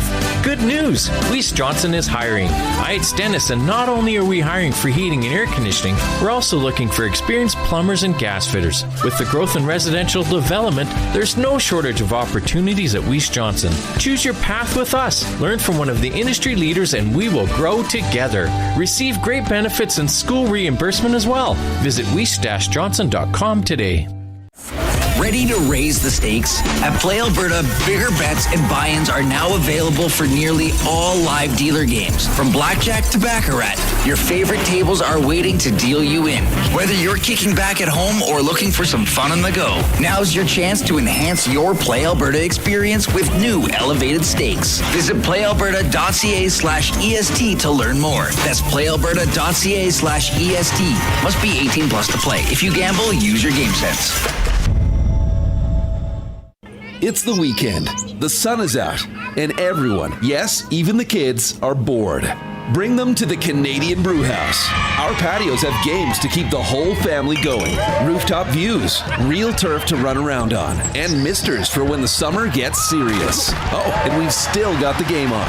Always. All day, all weekend, all summer. The Canadian Brewhouse, Canada's best patios. Looking for quality building materials and friendly advice? Visit us at Windsor Plywood Leduc, family owned and locally run since 1993. From interior materials for doors, flooring, baseboards, and all the finishing touches to all you need for your outdoor projects like cedar lumber for decks and fences. Plus, all the plywood you'd need. Our full-time on-staff carpenter can help with anything odd-sized or custom. And from domestic hardwoods to exotic selections, we've got you covered. And if we don't have it, we'll track it down for you. Windsor Plywood Leduc. We're the experts you need to know.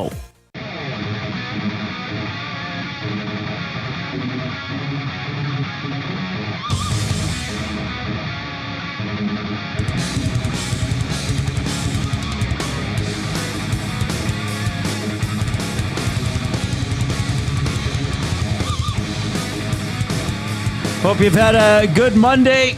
Yeah, another storm rolling through this afternoon. Hope you're relatively dry and your home, your basement, or whatever part of your house could be. Like, it sucks, man.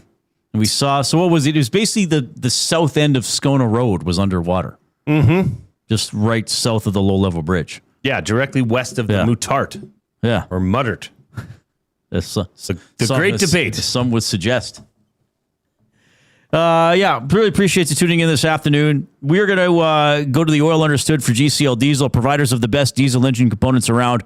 From turbochargers to injectors, fuel pumps to sensors, they are the critical engine component experts. Proud to serve Edmonton and Northern Alberta for over 50 years and now a partner of Edmonton Sports Talk and the Reid Wilkins Show. GCL Diesel. Diesel! Understood. Sorry. Whiffed on that one. That's all right. So Hyman had his charity golf tournament today? Yeah. Are we going to go shot by shot? We must. Does McDavid look healthy to you? How's that foot? Was he pivoting well enough? How was his shoulder turn? He almost sunk like a 90-footer. That wasn't 90 feet. That was maybe 35. No, get out of here. Maybe not 90. Trying to exaggerate it, Reid. Okay. He's a hero. He's a heroic player. No, but that's good. We've seen some of the quotes they're talking about. Was there anything you saw that was like, oh my God, I can't believe they said that? No, I mean, Connor McDavid was asked about Mike Babcock. He said, I think that's what we obviously we see is a great opportunity to be coached by someone who's coached in every single big game there is to coach in, who's been successful, won cups, gold medals, you name it, he's done it. Mm-hmm. I think that, time to get on with things. Move along. Right? Mm-hmm.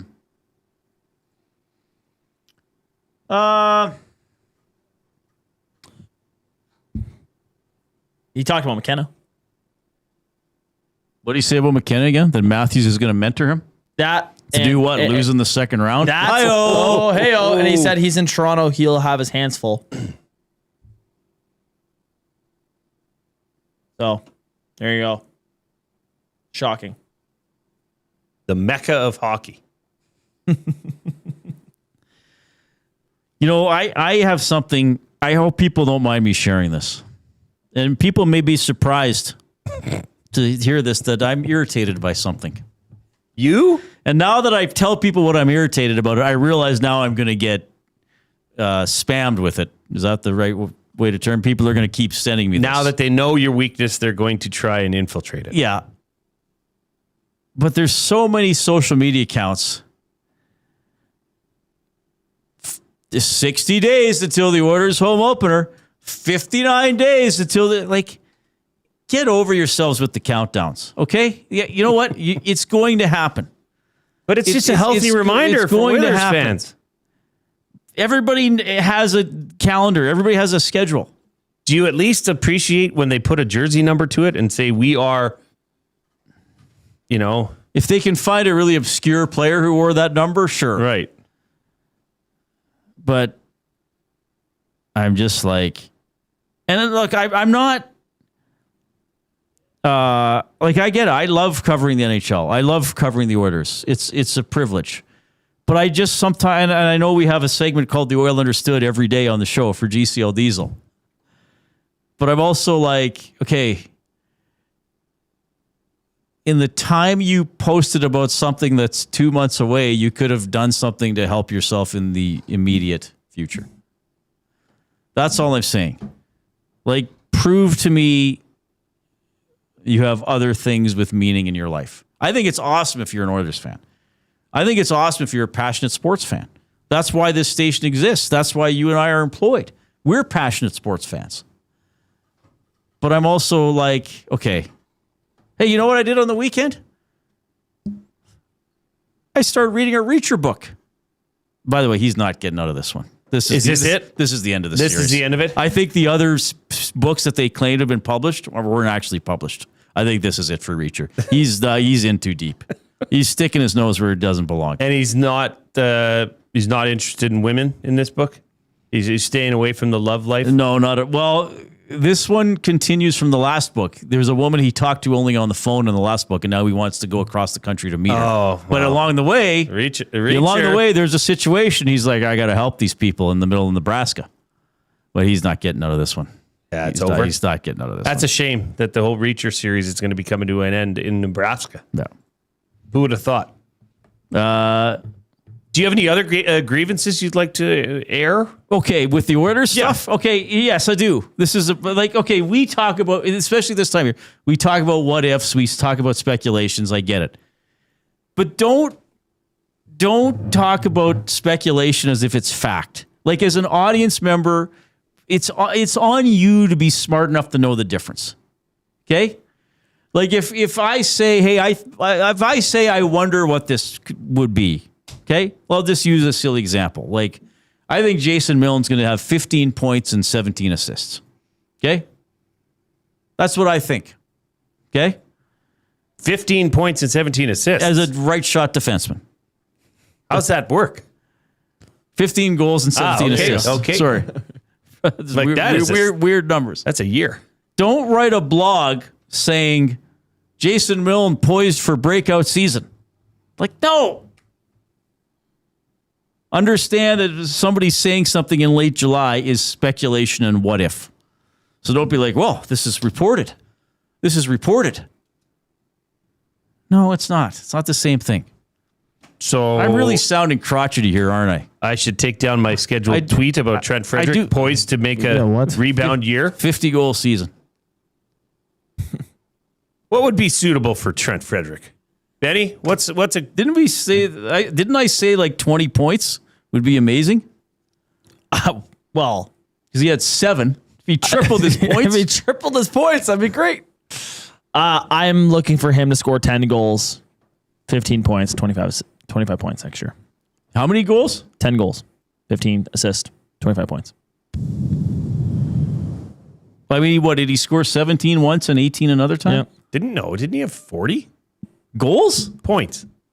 Oh, he might have 40 points. I don't know, man. He looks so. Look, we all know it's all. He did have 40 points. This is all they're pushing their chips in. This is Chet Palmer's brother-in-law pushing them all in on Babcock. The Babcock space at the roulette table. Hey, they're betting on Babs. My brother-in-law bet on Red. He lost. Let's hope the Oilers do betting on Babs than my brother did betting on the nag of the night at the track. You don't win money for last place. See, John Ashton, Alberta says just 63 days till the first Salas Wilkins pre and post game show. Please give me. But I would here's what I would say. I would say we are Tyler Ennis days away. Yes. Until the first Salas Wilkins pre and post show. From Hernan's first post game show. Right. He's hosting the first game of the season. Right. But you'll be Reid. Oh, yeah. Reid. Is our sponsor back or do we not know yet? GTL Diesel? No, Ewell. Oh, I can't see why you wouldn't. He loves you. Send them a cleverly worded text. I'll have to send a video of you asking him in the Bonneville. Yeah. Well, we should set up the video that's on social media. We should just go see him. Oh, is he right here? He's down the road. Bonneville voice. Yeah. So, Dave Famiwa, it appears you haven't yet renewed your sponsorship. Would you like to renew it or perhaps come swim in my shark tank? He's like, not even clever about it. He's so bad. Chocolate finger. Speaking of food, we'll do the Donaire video when we get back. Do the Donaire video again. Let's do it. And then I'll try to do words of the day for the Edmonton Public Library.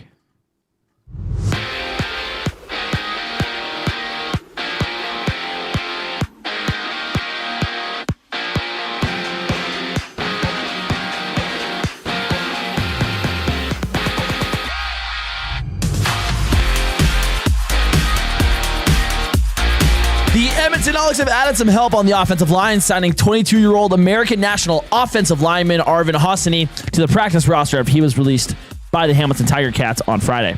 The club also announced the release of linebacker Jaden Pearson.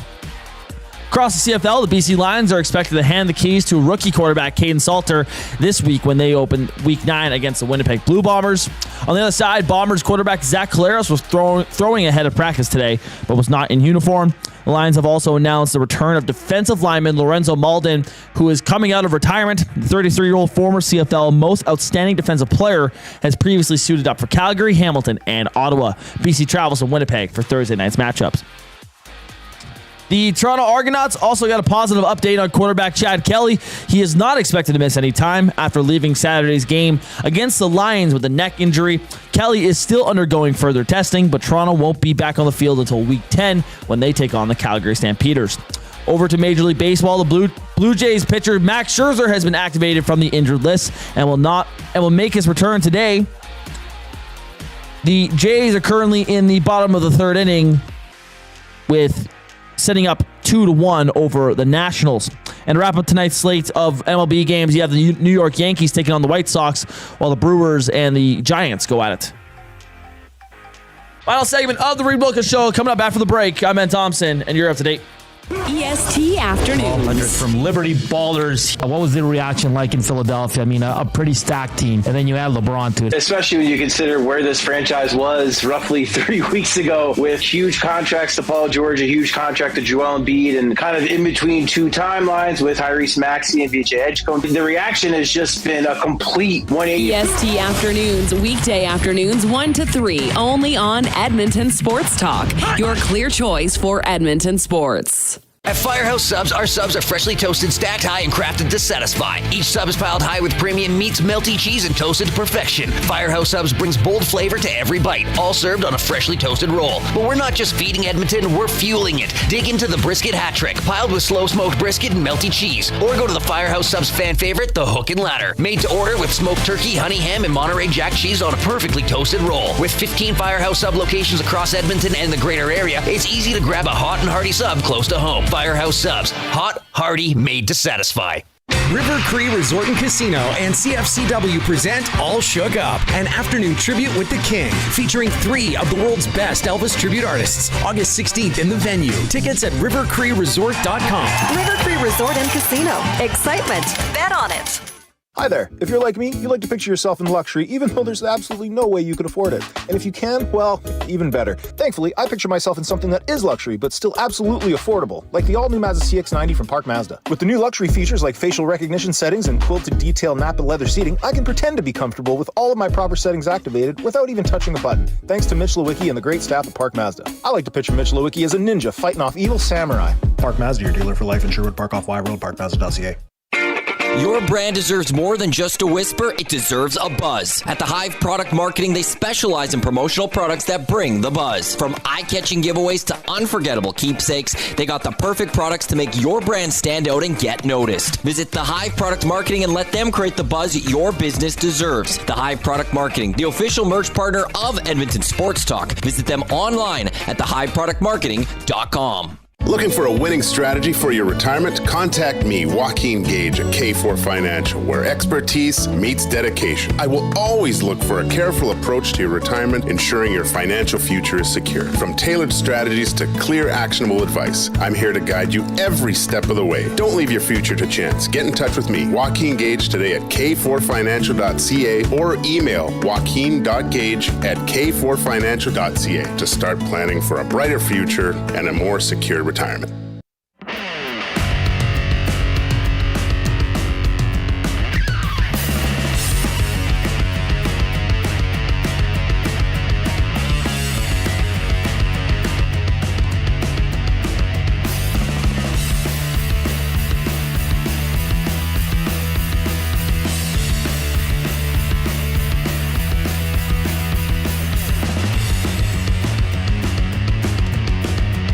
Welcome back to the Reid Wilkins Show here on Edmonton Sports Talk, your clear choice for Edmonton sports. I want to replay a video that we aired earlier in the show. As you all know, we had Vincent Blanchard on our show last Friday after his walk-off game-winning 57-yard field goal. So I asked him last week on the show if he's ever had a donaire. He said no. So I decided to take one to him at practice this morning, and here's how it went. Let you chew, I'll let you bite. Pretty good. What do you get a kicker who walks off a game with a 57-yard field goal? Well, of course, you get Vincent Blanchard, a donaire. I wanted to make sure the donaire was fresh and hot for Vincent Blanchard. So I went to a place right by Commonwealth Stadium, the Donair and Poutine House. There he is, Vinny. How you doing, buddy? Pretty good. Thank you. Okay, so you've never had a Donair? No, first time. Okay, so you're born just outside of Quebec City, but I think they're like Edmonton things and or East Coast things. Yeah. So are you excited to try a Donair? Yes, I'm very excited to try this. Well, as long as you keep kicking 57-yard game-winning field goals, the Donairs will keep coming, okay? Perfect. Thank you. All right, so I'll tell you about Donairs. They're a bit messy. Got to get a look at the golden boot there. They're a bit messy.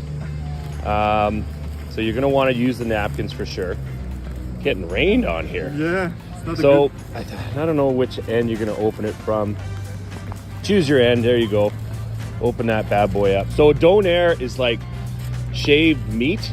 Yeah. And then they put it on a pita, and you got the cheese, and the sweet sauce is getting all over the place. That's okay. Okay. That's the good stuff. It's messy, I said. Okay, so you big bite, and then you got to get the backside, so you don't get that in your mouth. You don't. Yeah, right there. Yeah. There you go. And then 1 through 10. Okay. Vincent Blanchard's first Donair. I'll let you chew. I'll let you bite. Pretty good. Pretty good. Yeah, pretty good. So what would you rate that? A good 10. 10. A good 10. Yeah. All right, Vincent. Good luck in the rematch against Saskatchewan, and we'll catch up with you again.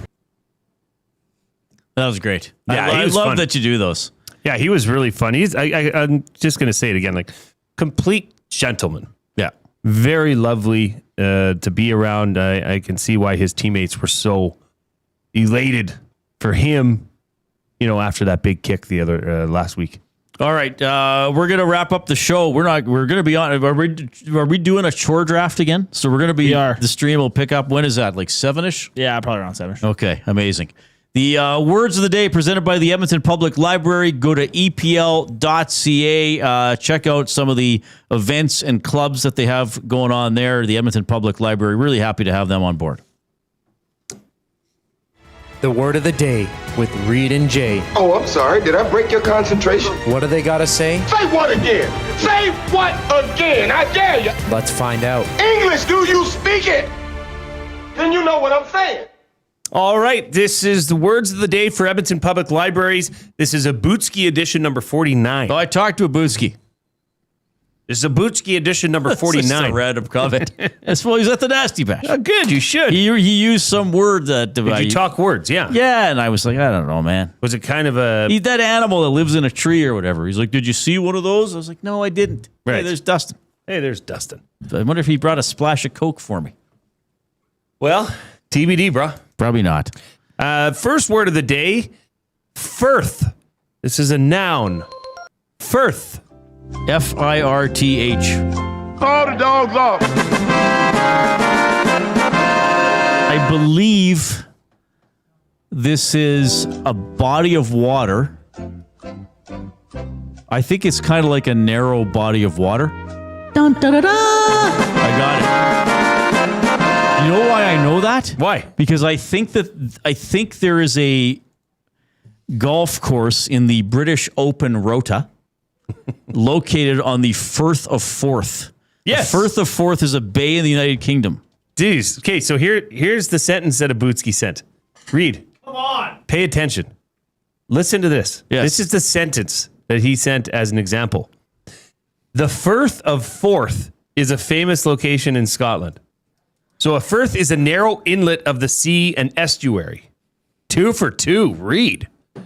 I'm a dancing queen. Second word of the day. This is a verb. Nebulize. Nebulize. Nebulize. Don't look at me with those nebulize. So, I got a buddy who's blind. Yes. I got a buddy who's blind, and I got him a cheese grater for his birthday. And a couple weeks later, he says to me, that was the most terrifying book I've ever read. N-E-B... Are you kidding me? Nebulize. Nebulize. Okay, so it is the obvious spelling. Can he go 4 for 4? Nebulize. Well, It actually makes sense. I know what a nebula is, and I will say this is to explain something in a way that makes it less clear. Would you like a sentence? Sure. He was unable to swallow pills, so his medication had to be nebulized. Oh, cut up into smaller pieces? Chopped up into smaller pieces? Liquefied? To turn a liquid medicine into a fine, wet mist so a person can breathe it directly into so their it's lungs. specifically related to medicine. Yes. Okay. That's fascinating. Well, I'm pretty happy I got 3 out of 4, not bad. 3 out of 4, not bad, with some, not easy words. Okay, when are we back on for the chore draft? Who's hosting it? Is it 7-ish? Dusty, 7-ish probably. This is going to be this will be our best rated show of the day. Just like Benny kicking the shit out of people at video games. All right. I'm sorry, everybody. I shouldn't say that word. I just thought it'd be funny if that's what I dropped it in. Benny's laughing. I'm having Ben Thompson. We have the Mark Killup show tomorrow. More Ref Week. I'm having Ben Thompson and Jason Milne. I'm Reid Wilkins. Have a good evening.